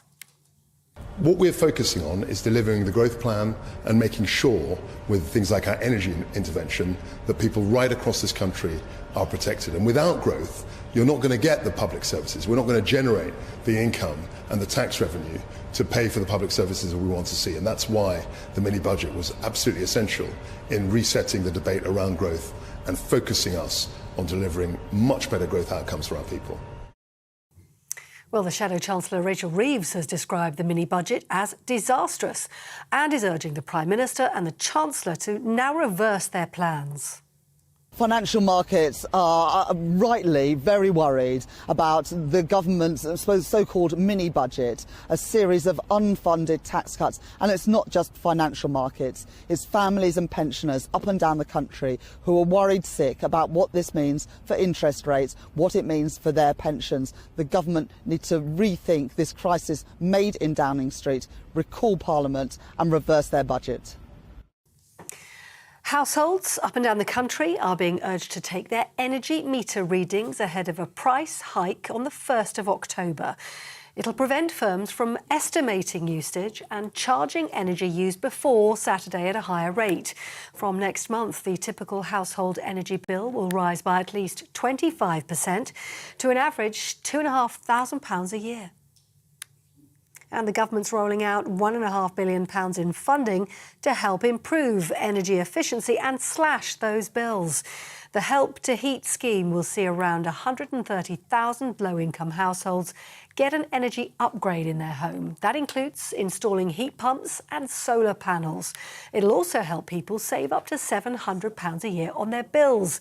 Local authorities will be able to apply for funding from early next year. Now, the Mayor of London has been summoned to answer questions surrounding the circumstances of the Met Commissioner's departure.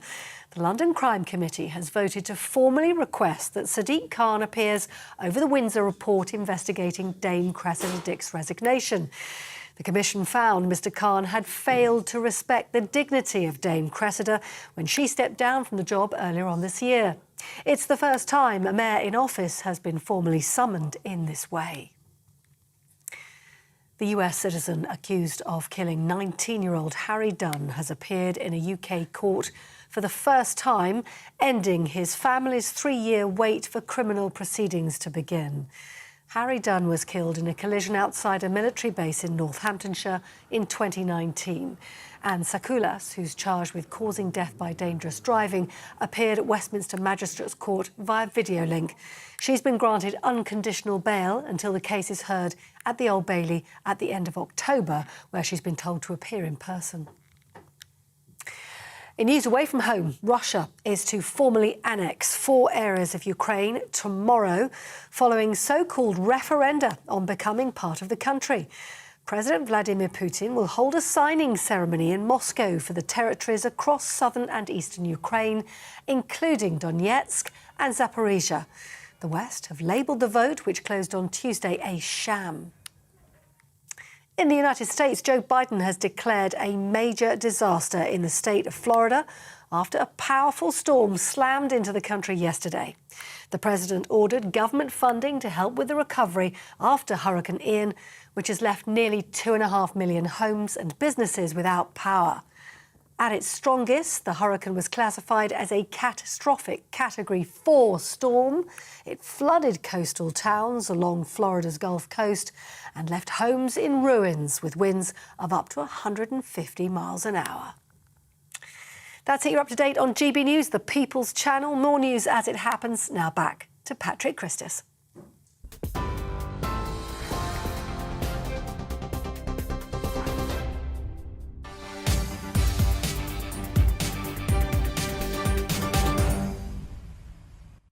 Right, welcome back. So it's caused chaos on the markets and sent the pound plummeting to a record low. But the Chancellor insists the government is sticking to his growth plan.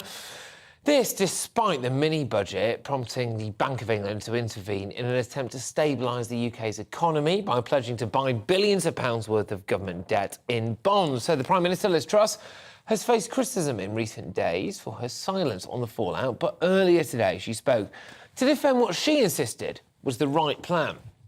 We have to look at what situation this country would be in if we hadn't acted. People were facing fuel bills, energy bills of up to £6,000. We had very high inflation expectations and an economic slowdown. And what we've done is we've taken decisive action. First of all, to make sure that nobody is paying more than a typical fuel bill of £2,500. That will come in this Saturday. But also to reduce our tax burden, to make sure we grow the economy and also curb inflation. Liz Truss there, our new Prime Minister. Well, I'm joined now by GB News' economics and business editor, Liam Halligan, with On the Money. Liam, so do you think Truss speaking out will calm things down? What's the latest? Yes, she's shown her face now that the markets are a bit calmer after that Bank of England intervention yesterday. It was an emergency intervention, Patrick. It wasn't an emergency interest rate rise. It was a bit more technical than that, and I thought you described it quite well in your introduction. The Bank of England buying bonds, buying government debt in order to make that government debt in general more attractive to investors, to keep the interest rate as low as possible. Now, those interest rates have come down, and that should be at least some reassurance to people who have to remortgage in a while, because hopefully as a result of that intervention, interest rates won't go up as much. But look, this is early days. The financial traders will come back again and see if they can test the government's resolve. That's what they do. And Liz Truss and indeed Kwasi Kwarteng, they are facing an extremely tricky Conservative Party conference which starts on Sunday and goes until Wednesday next week. And it's tricky not just because the beloved RMT Rail Union have decided to have a train strike to stitch up all the Conservatives going to Birmingham from across the country. Nice one, Mick Lynch. Well-timed. It's just a coincidence. Yeah, absolute coincidence, yeah. But also because a lot of the Tory faithful and a lot of the MPs, they think that this financial turmoil reflects really badly on their party, and it does. They're worried that Keir Starmer is now across a range of polls, 15 points ahead. Yeah. Before this mini-budget, he was 7 or 8 points ahead. That's still not landslide territory for Labour by any means. It's still hung Parliament territory. But Labour are now beating the Tories on their home ground of financial responsibility, prudence with the economy, economic management. And the Tory faithful won't like that. It's fascinating, really, isn't it, to see the way that Labour have positioned themselves or been allowed to position themselves, which is, OK, so economic competence. We are now the party, this is what some Labour MPs are telling me at conference, we are now the party of home ownership, for example, all this stuff, which traditionally was not really Labour, was it? But now, there they are. And I suppose the big question is, will Labour actually be better at managing our economy through this time of crisis than what the Tories have done so far? I don't know is the answer, but what I do know is that people across the business community and ordinary voters that I've spoken to, and indeed the opinion polls reflect, that maybe people are willing to give them a chance. As you know, Patrick, elections are won and lost on the centre ground of British politics. And there's a lot of swing voters, and they're not tribal. They don't follow politics particularly closely. They think about politics intensely in the run-up to the general election, and they decide, who am I going to vote for that's going to be the best or the least worse often for me, my family, and our economic security. As Bill Clinton's economic advisor, James Carville, famously said in the 90s, it's the economy, stupid. And it is what most people vote on, particularly at a time like this of financial turmoil, and you've got people like us wanging on the television endlessly about financial angst. People are now increasingly, according to the opinion polls, and you can almost sense it, willing to give Labour a chance. Rachel Reeves, who's the Shadow Chancellor... You rate her, I think, don't you? Well, I rate her in the sense that she is a credible person. She's an economist who worked at the Bank of England. That's a pretty rare credential among journalists, among anyone in the political class. She does know her economics. Which helps. She passes what I call... It sounds quite rude, so bear with me. The boardroom sniff test. Good grief. Yeah? So... It's not the 50s, Liam. It's not the 50s. Maybe not as particularly rude for Patrick Christys' show, but it is for me. I tried to keep it. That's all right, mate. It's a family show. It's just a dysfunctional family. A bit of demeanour. Look, ordinary business folk will see Rachel Reeves and think, this is not John McDonnell, Jeremy Corbyn's Shadow Chancellor. No. This is a person who obviously is more left-wing than Kwasi Kwarteng, but understands that we need to treat financial markets carefully. We can't spend beyond our means. And that's why I think Liz Truss and Kwasi Kwarteng will be under a lot of pressure when they go to Birmingham at the weekend for their conference. And I wouldn't be surprised, I was talking to Mark and Gloria earlier, I wouldn't be surprised if currency traders decided, when the Tory faithful are gathered, maybe the day of the Prime Minister's speech, her first ever party conference speech as Prime Minister. She's been waiting for this moment for her whole life, her whole professional life. Maybe the currency markets could choose that moment to start putting serious pressure on the pound in order to assert that when currency markets can push governments around, then governments lose their authority. And we seem to have moved out of that territory, Patrick, with this Bank of England intervention. And everybody should be happy that there's been a bit more calm on financial markets, but that's only for now. We don't know what's going to happen. There's still the same concern across the world about macroeconomic instability. The global economy is moving towards recession. It's not just post-lockdown, it's partly post-lockdown. You've got interest rates rising all over the world. This would have happened whether or not Kwasi Kwarteng was Chancellor or Liz Truss was Prime Minister. But as those rates rise, it will get more painful, economies will slow, and politicians who are in power at the time that happens, they always get the blame. Liam, thank you very much. Liam Halligan there with On the Money. There you go. OK, right, well, joining me now is the financial historian, Edward Chancellor. Edward recently published The Price of Time, there we go, which is the real story of interest, apparently. So the markets reacted strongly and negatively to the mini-budget, but this isn't the first time the government's have introduced tax cuts and borrowed to spark growth. Thank you very much for joining me. So were you surprised by what's been going on economically at the minute?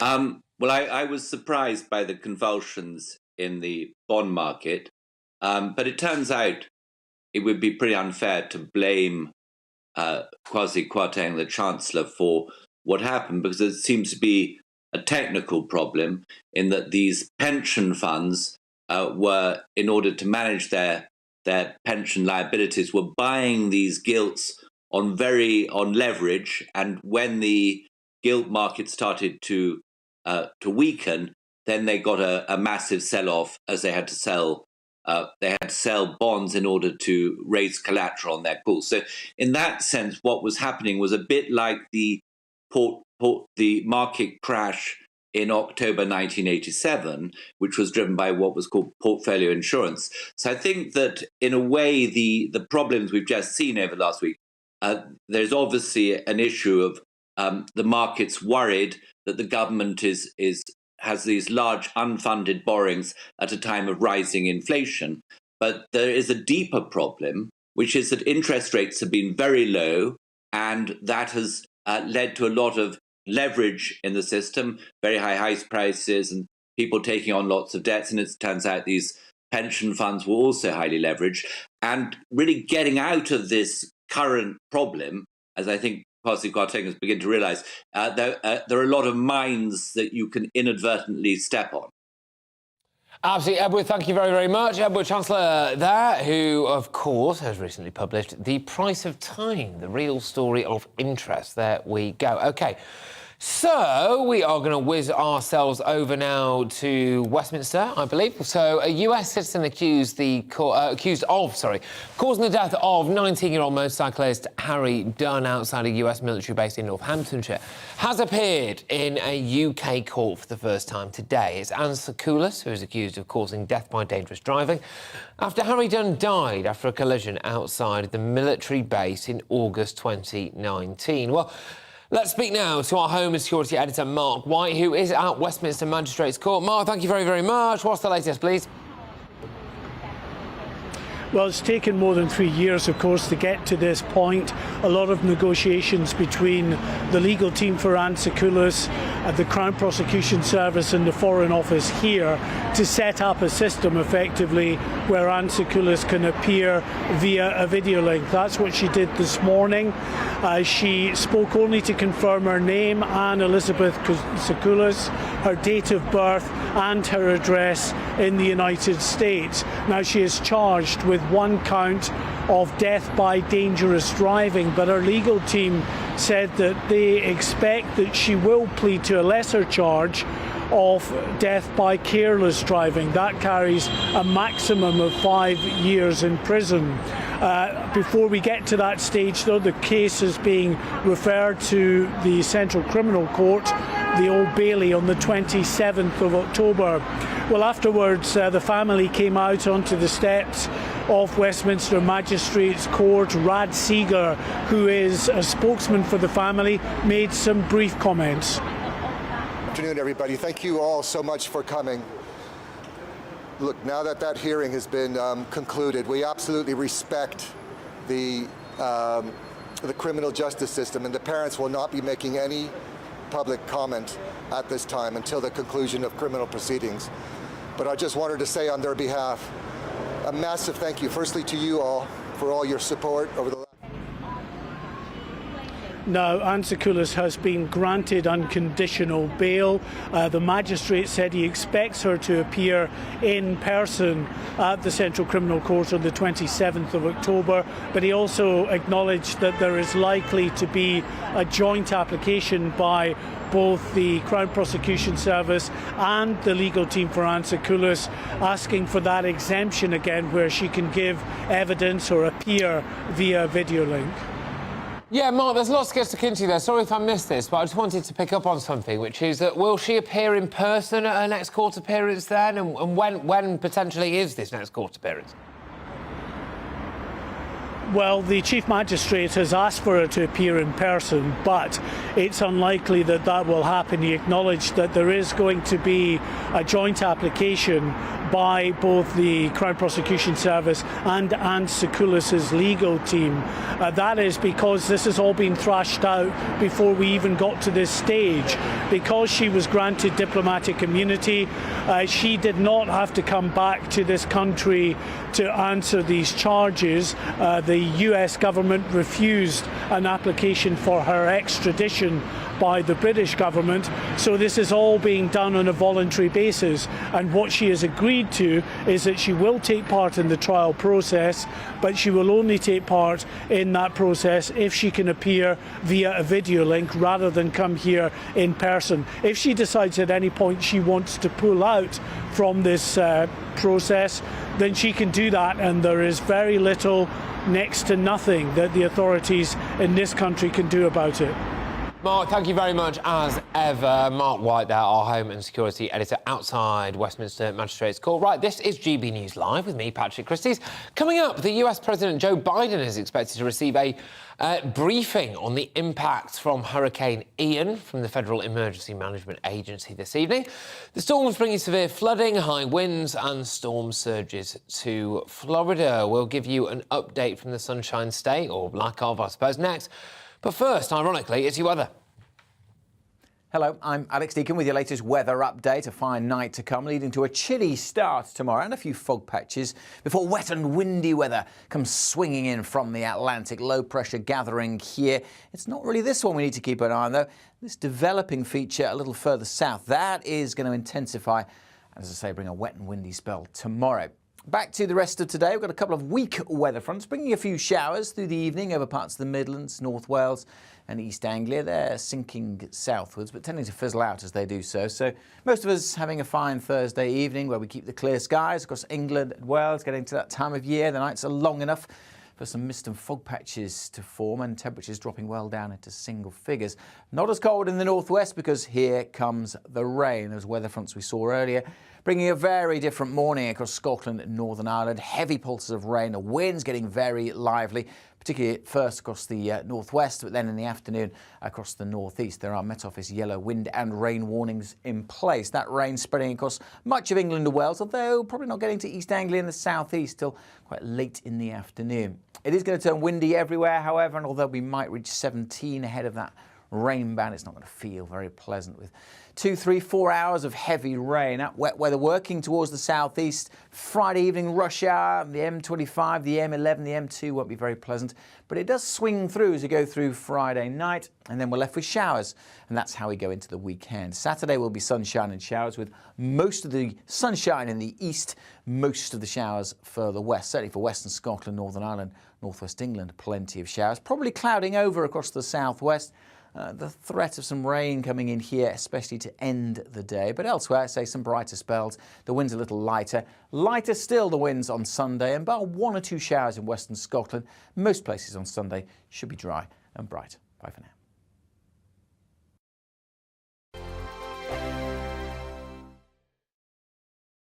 We are GB News. And we'd like to say thank you To each and every one of you. for helping our great nation. Find its voice. We're absolutely everywhere. Across England, Scotland, Wales And Northern Ireland. On TV. On radio. and online. We're proud to be The People's Channel. Britain's news channel. On the Mark Steyn Show, we cover the stories a lot of people are scared even to mention. The stuff that really matters with some of the world's biggest thinkers. Now is his opportunity to kind of take the steering wheel of history. Break away from the flock at 8 o'clock on GB News with the Mark Steyn Show.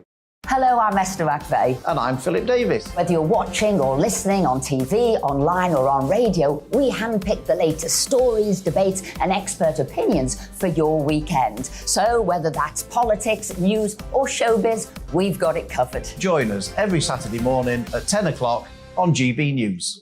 Join my show Farage, 7 p.m. till 8 p.m. Monday through Thursday, and there you will get opinion, analysis, debate, and I'll cover stories that nobody else dares to touch. You've been cancelled. Join the club. Oh my goodness me! And then for the last 15 minutes, talking pints. We're over a drink. We have a civilised conversation with someone. We very often disagree, but we do it in a grown-up way. Come and join me on Farage. Hi there, it's Stephen and Anne. At breakfast from 6 a.m, you'll always be caught up with everything you need to know, the latest headlines, opinions and debates. We'll bring you the good news and the bad, but most of all, we're here for you. Remember, send in your views and let us know what you would like us to talk about. That's because we're your news channel. And every morning at 6 a.m, it's breakfast on GB News. I'm Dan Wootton. Join me Monday to Thursday from 9 to 11 for the feistiest and most fun news debate on TV, where free speech reigns. I'll bring you a sharp take on the day's biggest stories, bombshell newsmaker interviews, and A-list guests. And I guarantee you, no spin, no bias, no censorship, and no reason to go to bed. That's Dan Wootton Tonight, Monday to Thursdays from 9 on GB News.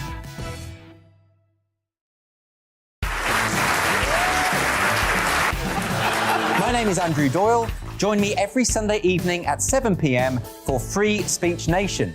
This is a show where we address current affairs and news stories of the week with the help of 2 wonderful comedian panellists. I brought in comics because I want to give it a lighter edge, and also they work for less. See you there.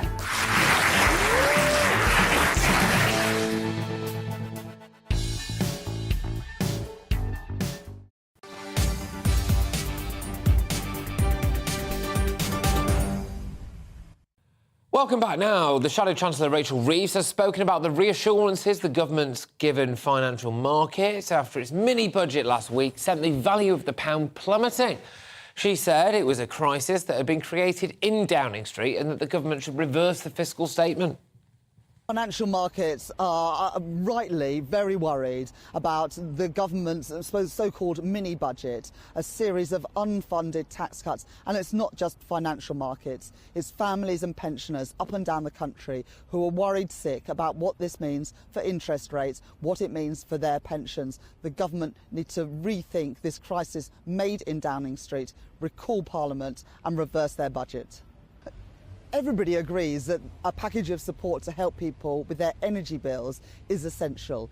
It should be funded, though, through an extension of the windfall tax, so the big energy giants pay their fair share. But the thing that really spooked the markets last week was the series of unfunded permanent tax cuts. And that is what gave the markets a reason to take fright, both last week and through this week as well. It's putting pressure on interest rates, which will mean higher mortgage payments for families, but also we've seen this now unprecedented intervention from the Bank of England to stop pension funds deteriorating in value. So incredibly worrying times, and all for what? To cut taxes for the very wealthiest in society. And who pays the price for that? Ordinary families up and down the country. It is totally unacceptable. This crisis made in Downing Street must be reversed. Sterling has fallen against major currencies from the dollar to the euro. This is about what the Chancellor did last Friday in his so-called mini-budget. This is a crisis made in Downing Street. What was premature was for the Chancellor to announce a series of unfunded tax cuts without a forecast, an economic forecast from the Office for Budget Responsibility. And it now looks like people on the lowest income, some of the poorest in society, both in work and disabled people, will be paying the price for these tax cuts for the already super wealthy. That is totally wrong, and the government must rethink now. Shadow Chancellor Rachel Reeves there. Right, OK, well, we're going global now because Joe Biden will soon receive a Federal Emergency Management Agency briefing on the impact of Hurricane Ian. I do appreciate that Hurricane Ian is a very serious matter, but who looks at a hurricane and think that looks like an Ian? Anyway, one of the most powerful storms in US history. Earlier this afternoon, Florida Governor Ron DeSantis gave an update on the damage caused by Hurricane Ian, one of the most powerful storms, yet again, in US history. Here's what he had to say. Also been working with hospitals overnight who've been on generator power. We're in the process of evacuating 2 healthcare facilities to safer locations north. We're also surging more medical personnel into the area. As of 6 a.m. this morning, they have 2.02 million reported power outages, but outside of Southwest Florida, we may have additional outages from Central and Northeast Florida impacts, and people should anticipate that. If you look, there's 1.5 million outages in 7 Southwest Florida counties. Lee and Charlotte are basically off the grid at this point. Sarasota has 250,000 without power. Hillsborough, 222,000. Pinellas, 150,000. Manatee, 129,000. The Charlotte and Lee reconnects are really going to likely have to be rebuilding of that infrastructure. And so there are linemen, there are crews that are on their way down right now, but that's going to be more than just connecting a power line back to a pole. The other counties likely are not going to require the extent of the structural rebuild, but of course that's going to be assessed as the day goes on. But we do have huge amounts of resources that are en route and are going to work to get people's power on as quickly as possible. We've also had interruptions in communications as a result of the storm, particularly in Southwest Florida. We have 100 portable cell towers being deployed into the area. Right now, if you look in Central Florida, you're looking at potential major flooding in Orange and Seminole counties, St. Johns River, all the way up potentially into Northeast Florida and Jacksonville. The amount of water that's been rising and will likely continue to rise today, even as the storm is passing, is basically a 500-year flood event. And I know Seminole County has done evacuations. I know they've opened shelters, but we're going to see a lot of images about the destruction that was done in Southwest Florida, and obviously we have massive assets there. But people should just understand this storm is having broad impacts across the state, and some of the flooding you're going to see in areas hundreds of miles from where this made landfall.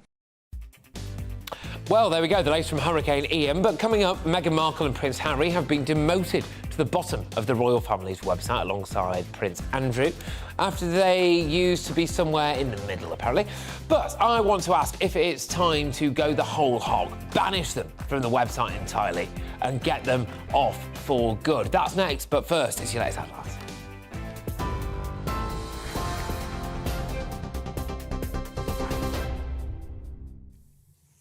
Hello to you. The Chancellor says the government's sticking to its growth plan despite criticism of the mini budget. Speaking for the first time since announcing the tax-cutting measures, Kwasi Kwarteng said his economic strategy will help people with their energy bills and will support those struggling with cost of living pressures. During a visit to Darlington, he also said the government's committed to maintaining the triple lock on pensions. What we're focusing on is delivering the growth plan and making sure, with things like our energy intervention, that people right across this country are protected. And without growth, you're not going to get the public services. We're not going to generate the income and the tax revenue to pay for the public services that we want to see. And that's why the mini budget was absolutely essential in resetting the debate around growth and focusing us on delivering much better growth outcomes for our people. The US citizen accused of killing 19-year-old Harry Dunn has appeared in a UK court for the first time, ending his family's 3-year wait for criminal proceedings to begin. The teenager was killed in a collision outside a military base in Northamptonshire in 2019. Anne Sakulas, who's charged with causing his death by dangerous driving, appeared at Westminster Magistrates Court via video link. She's been granted unconditional bail until the case is heard at the Old Bailey at the end of October.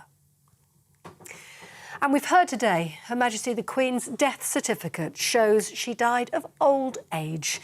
The document, signed by her daughter Princess Anne, also records her time of death as being at 3:10 on the afternoon of September the 8th. Meanwhile, hundreds of people are queuing outside Windsor Castle to see her final resting place. It's the first opportunity the public has had to view her ledger stone, sited in the King George VI Memorial Chapel. Those are your headlines. You're up to date on TV, online and DAB+ radio. You're with GB News, the People's Channel. Don't go anywhere. Patrick will be back next.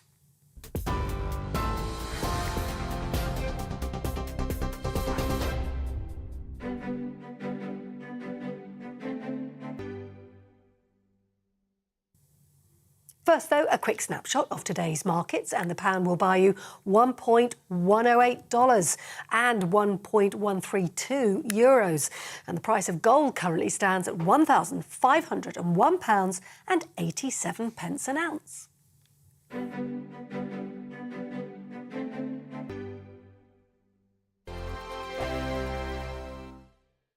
We are GB News. And we'd like to say thank you To each and every one of you. for helping our great nation Find its voice. We're absolutely everywhere. across England, Scotland, Wales and Northern Ireland. On TV, On radio, And online. we're proud to be The People's Channel. Britain's news channel. On the Mark Steyn Show, we cover the stories a lot of people are scared even to mention. The stuff that really matters with some of the world's biggest thinkers. Now is his opportunity to kind of take the steering wheel of history. Break away from the flock at 8 o'clock on GB News with the Mark Steyn Show. Hello, I'm Esther McVeigh. And I'm Philip Davis. Whether you're watching or listening on TV, online or on radio, we handpick the latest stories, debates and expert opinions for your weekend. So whether that's politics, news or showbiz, we've got it covered. Join us every Saturday morning at 10 o'clock on GB News. Join my show Farage, 7 p.m. till 8 p.m. Monday through Thursday, and there you will get opinion, analysis, debate, and I'll cover stories that nobody else dares to touch. You've been cancelled. Join the club. Oh my goodness me! And then for the last 15 minutes, Talking Pints over a drink, we have a civilized conversation with someone. We very often disagree, but we do it in a grown-up way. Come and join me on Farage. Hi there, it's Stephen and Anne. At breakfast from 6 a.m, you'll always be caught up with everything you need to know, the latest headlines, opinions and debates. We'll bring you the good news and the bad, but most of all, we're here for you. Remember, send in your views and let us know what you would like us to talk about. That's because we're your news channel. And every morning at 6 a.m, it's breakfast on GB News.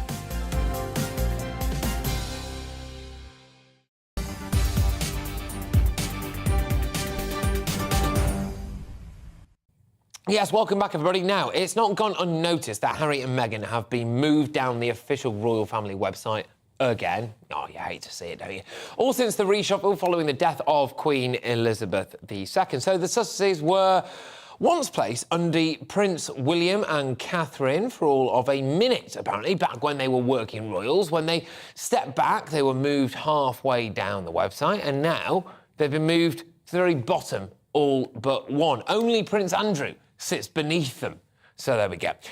Is it time to cut Harry and Meghan off from the royals for good? I'm joined now by Grant Harold, former butler to Prince Charles, Prince William and Prince Harry, and also Kinsey Schofield, royal commentator, joining me all the way from LA. I will start with you, Grant, if that's all right. So, should we just biff Harry and Meghan?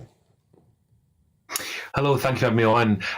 No, personally, I still think they're quite important to the royal family, because I think what we can't forget is he is fifth in line to the throne, and even though they're no longer working royals, I still think there's a huge advantage having them as part of the family, because the fact that they're in America, I would have thought that going forward, there's things they could do over there while they're there that could support his father, his brother, and other members of the family, and I think. Recent events, obviously the Queen's death, seeing the Fab Four together again, obviously shown that they were united. A lot of people have said it's a PR stunt. I don't think it was. I believe that maybe this is the opportunity for going forward to show that they are a united family. And just because they've been moved down the website, obviously because they are no longer working royals, but I still think they are there to support his father and his brother. Kinsey, give me the view from stateside. Kinsey Schofield, their royal commentator, joining us all the way from LA. Are Meghan and Harry secretly deeply popular in La La Land? No. The firm answer is no. But I do think that Harry and Meghan right now are proving to be a liability to the monarchy. And I think that if they do want to work their way back in, it's going to take a long time to establish trust. And they should work for that. I don't think it's as easy as we've had a death in the family, so let's just move them back in. They've done a lot of hurtful things. Specifically, I think the Oprah interview was as, detrimental to the monarchy as the death of Princess Diana. That's how horrible the feedback was for the royal family after that Oprah interview. And, I'm just talking, when I say they're a liability to the royal family, I am just addressing some of their actions since they've moved to America. That's not even including some of the horrible stories we've heard from Valentine Lowe, from his new book, Courtiers, about their way that they treat people. Yes, OK. Well, I'll throw it back to you, Grant. Now, you obviously, you know Harry, which is a rare thing. It does crack me up a lot of the time and by the way, Kinsey, I'm not referring to you when I'm saying this. Some of the so don't worry. Some of the royal commentators, where they sit there and they go, well, if we know the Queen like I know the Queen, which is not at all, should we, but you actually really know the likes of Harry, OK? I mean, will he be gutted that he's just above Prince Andrew on the royal pecking order? I've got to say, I've got a lot of respect for royal experts, but sometimes I do find it a little bit frustrating when sometimes, not always, because I know that a lot of them do a lot of research, but sometimes you hear something, I think, oh, that's just not true, and it's a bit difficult. Not from Kinsey, though. Kinsey's box office. Exactly. But as far as how Harry will feel about it, I don't think so. I mean, I think the reality is, I also agree that damage has been done. There's no question about that, and they have got to kind of do a U-turn. It's not enough. I also get it's not enough just to do one public appearance and suddenly everything's great again. I'm kind of hoping going forward that this is the start. And it's going to continue like that. And things like this book that's been obviously talked about coming out, that would just be a disaster. I mean, that would just be a no-no. And these are the things they've got to really consider going forward if they want to be part of the royal family.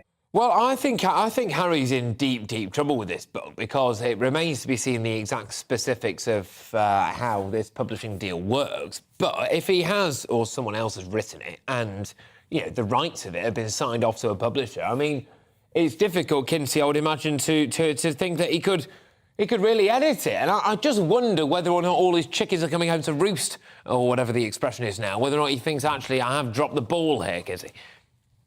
That's right, Patrick. You don't want to offend the chickens, so you got to be careful with your wording. I think, is that the phrase? I said it out loud and thought, hang on a minute, is that actually a phrase? But carry on. Maybe, perhaps. But no, I think if his book is set to be out in November, it's already on the printer. And that would mean he would have, it's probably impossible for him to make changes. And, that if his book is as detrimental as we're hearing, I'm sure that the palace is bracing for how they're going to respond to that, because it will hit around the same time as The Crown, which is also season 5 is expected to be detrimental towards the royal family.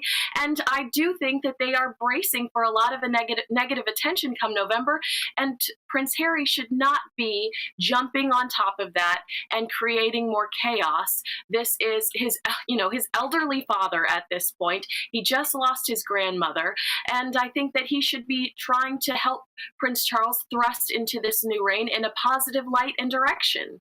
OK, Grant, is there any way back for Harry? Do you think William's cut him off?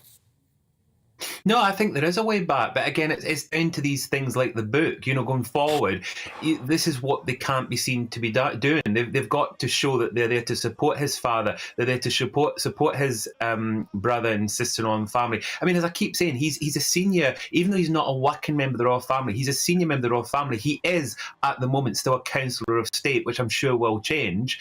But so he's kind of got to remember that he is a member of the royal family, and there's so much good that they could be doing. And instead of all this negativity and the kind of possible fight that's going on, they should, it's such a fantastic thing for the Queen's legacy, for this family to unite and to actually support his father, the King, and his brother, the Prince of Wales. Good stuff. Look, thank you very, very much. Grant Harold there, former butler to Prince Charles, Prince William and Prince Harry, and also the one and only Kinsey Schofield, royal commentator, joining us all the way from LA. Great to have you both on the show. Thank you very much, everybody, for getting involved with that discussion. Right, OK, so the new Chancellor, Kwasi Kwarteng, says that the government will stick to its plan to try to boost the economy.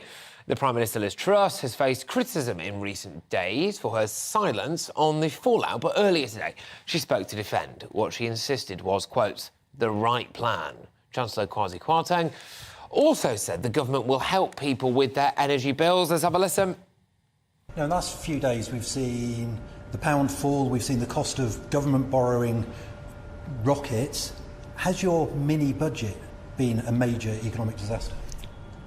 What we're focusing on is delivering the growth plan and making sure, with things like our energy intervention, that people right across this country are protected. And without growth, you're not going to get the public services. We're not going to generate the income and the tax revenue to pay for the public services that we want to see. And that's why the mini budget was absolutely essential in resetting the debate around growth and focusing us on delivering much better growth outcomes for our people. One group of people who are seeing growth at the moment are people with mortgages. What do you say to people whose mortgage interest rates are rising as a result of your economic policy? So we're absolutely protecting people right across the country. If you look at our energy intervention, people were potentially facing bills of £6,500 next year. And because of the intervention, we've limited the average bill, the average household bill, to £2,500. That's a huge saving that everyone, people on normal incomes are benefiting from. They're being wiped out, though, aren't they, by the increasing cost of mortgage borrowing? I think that if you look at the government's plan, we've got the growth plan, we've got the energy intervention that's saving thousands of pounds a year, we're putting more people's income into their own pockets through tax cuts, and we're very, very focused on making sure that the cost of living pressures can be withstood by ordinary people right up and down this country. Are you going to keep the previous government's promise to put benefits up in April by this month's rate of inflation. That's 10%. So we're talking about helping people in the round. It's premature for me to come to a decision on that, but that we are absolutely focused on making sure that the most vulnerable in our society are protected through what could be a challenging time. And the same for pensions, the triple lock, is that guaranteed to go up at this month's inflation rate, 10%? The Prime Minister has been absolutely committed to the triple lock, and we're absolutely committed to maintaining it. Kwasi Kwarteng there, our Chancellor doubling down, as it were. Let's enter the terrifying world of my inbox now, because lots of you have been getting in touch with your thoughts as to whether Harry or Meghan should be dropped to the bottom of the royal pecking order. Yes. Arthur, good royal name. Arthur's been in touch. He says, I'd say I think so. They need the royal boot, or Harry must... Harry must file for divorce? In short, well, interesting stuff. Well, I'm sure we can find you a divorce lawyer at some point there. Ron's been on. Thank you very much, Ron. They aren't going to support any of our royal family. Ditch them now as opposed to later. OK, understand. So Ron is basically saying, you know, just get rid of them ASAP. Now, this is potentially a bit inappropriate, but Diana's been in touch. Yes, we should cut them off. After all, it's exactly what they wanted. There we go. Right, OK, so we're moving away from the inbox now, and that's right, we're doing killer Asian hornets, people. Don't say that we don't treat you here. Beekeepers have been warned to remain vigilant to protect their swarms, as Asian hornets have been sighted in the UK. The species of wasp, whilst no more dangerous to humans than normal wasps, but I'm reliably informed will still ruin a barbecue, prey on other insects such as honeybees, raiding hives and eating them. Asian hornets were first spotted in the British Isles in 2016, have recently been spotted in Essex. But what does the resurgence of these insects mean for UK bees? I know, it's a question we've all been wondering. Joining me now is Anna Robury, who is president of the British Beekeepers Association. Yes, fantastic stuff. Are you terrified by these hornets? No, I think they're absolutely fantastic creatures.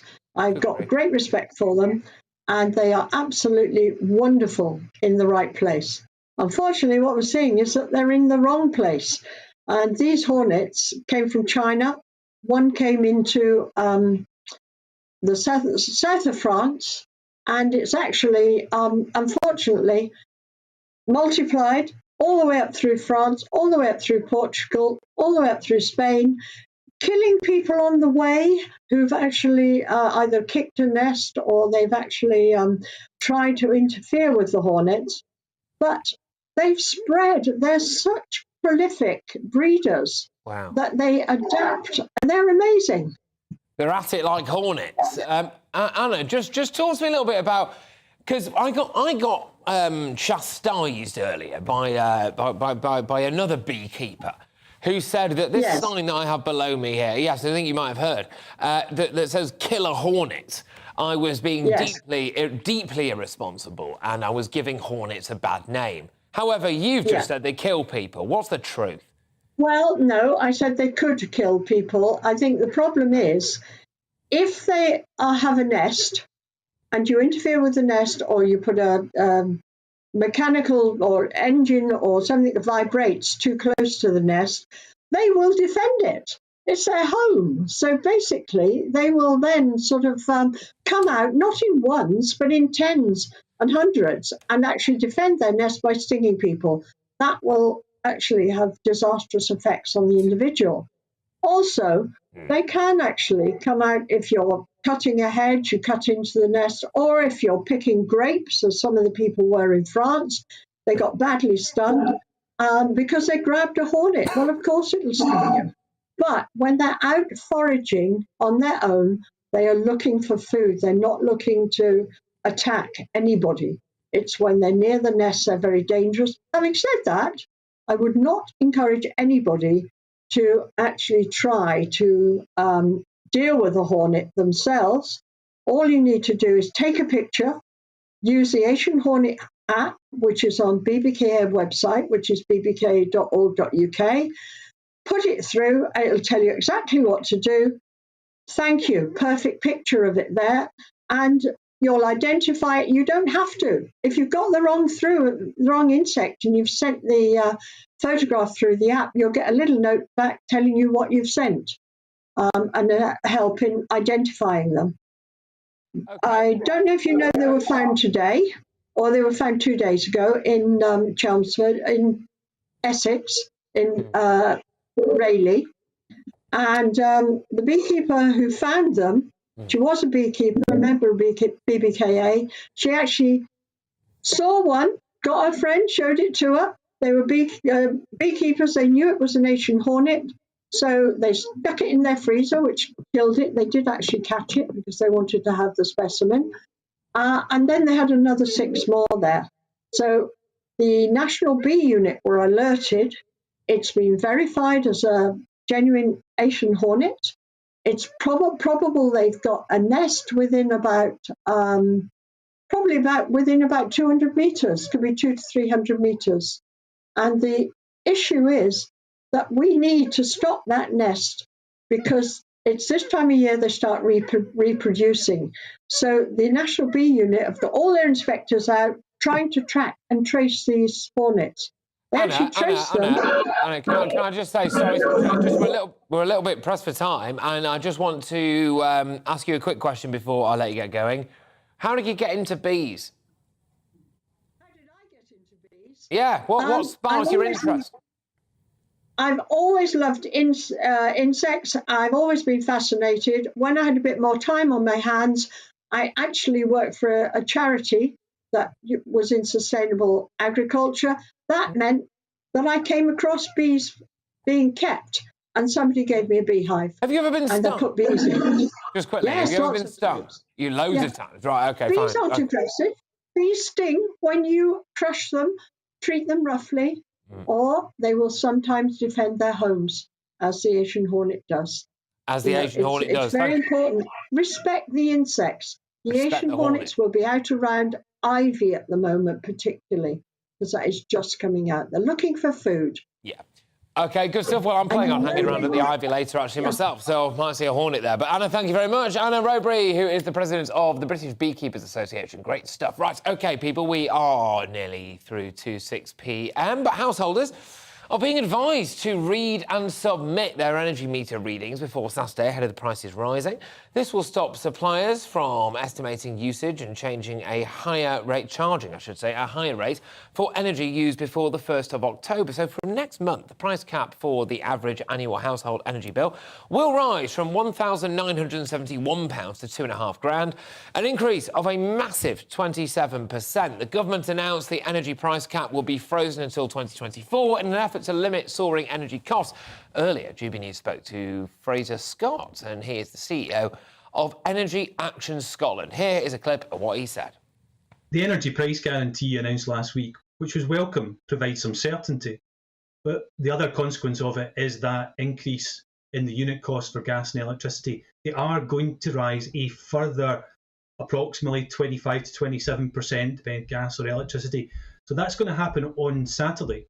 So what's really, really important is that people who have accurate meter readings, they should not be overcharged for any energy that they've consumed when energy was priced at the lower rate. It is vitally important that people take advice, get help to maybe read your meter if it's difficult for you to reach it, because some of them are like several feet off the ground, for example, in people's homes. It's so important that people do that, not to be overcharged. This could cost millions of pounds across Britain if people were overcharged for it, simply one day's energy. So it's so important because we're facing a 54% increase in April. This is a combination of incredibly high prices. It is really important that people take their meter readings. If you can't get through, make sure you maybe take a photograph, get it time-stamped so that you can do this over a few days after Saturday, because we believe that there will be tolerance amongst the suppliers for late meter readings, but it is so important. The net effect is still energy prices that are more than double the amount they were in 2020. People are absolutely struggling and will be desperate this winter. Well, there we go. OK, so you've been watching and listening to GB News Live with me, Patrick Christys. Thank you for joining me. Up next is Bev Turner, who's sitting in for Michelle Dewberry, and what a job she's doing as well. She's filling in for Jubes & Co.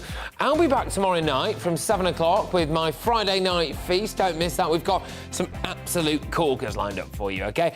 And, I shouldn't really tell you what this week's challenge is, but I will. It's cow milking. Yeah, I know, that got weird quick. Anyway, I will see you then. Next, it's the weather, and then Bev will be joining you. Have a cracking evening, everybody. Take it easy.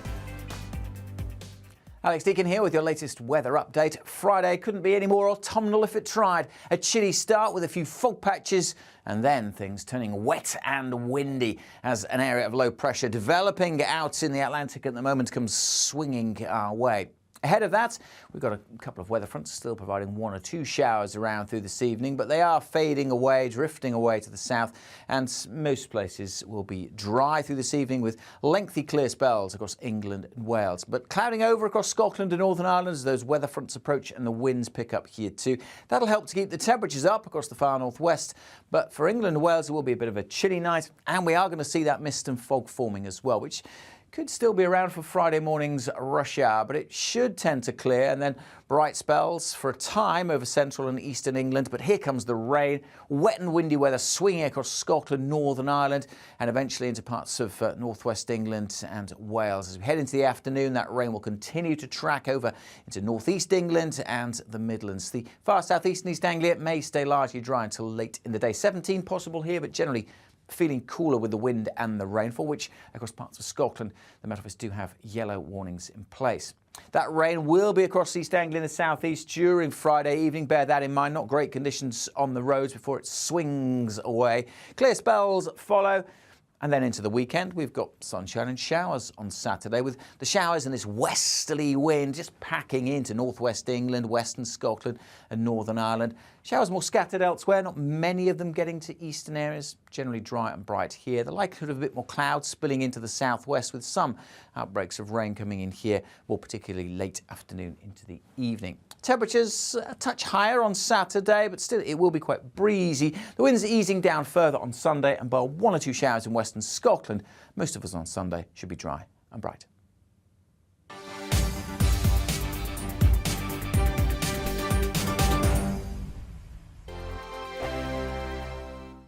We are GB News. And we'd like to say thank you To each and every one of you. for helping our great nation. Find its voice. We're absolutely everywhere. Across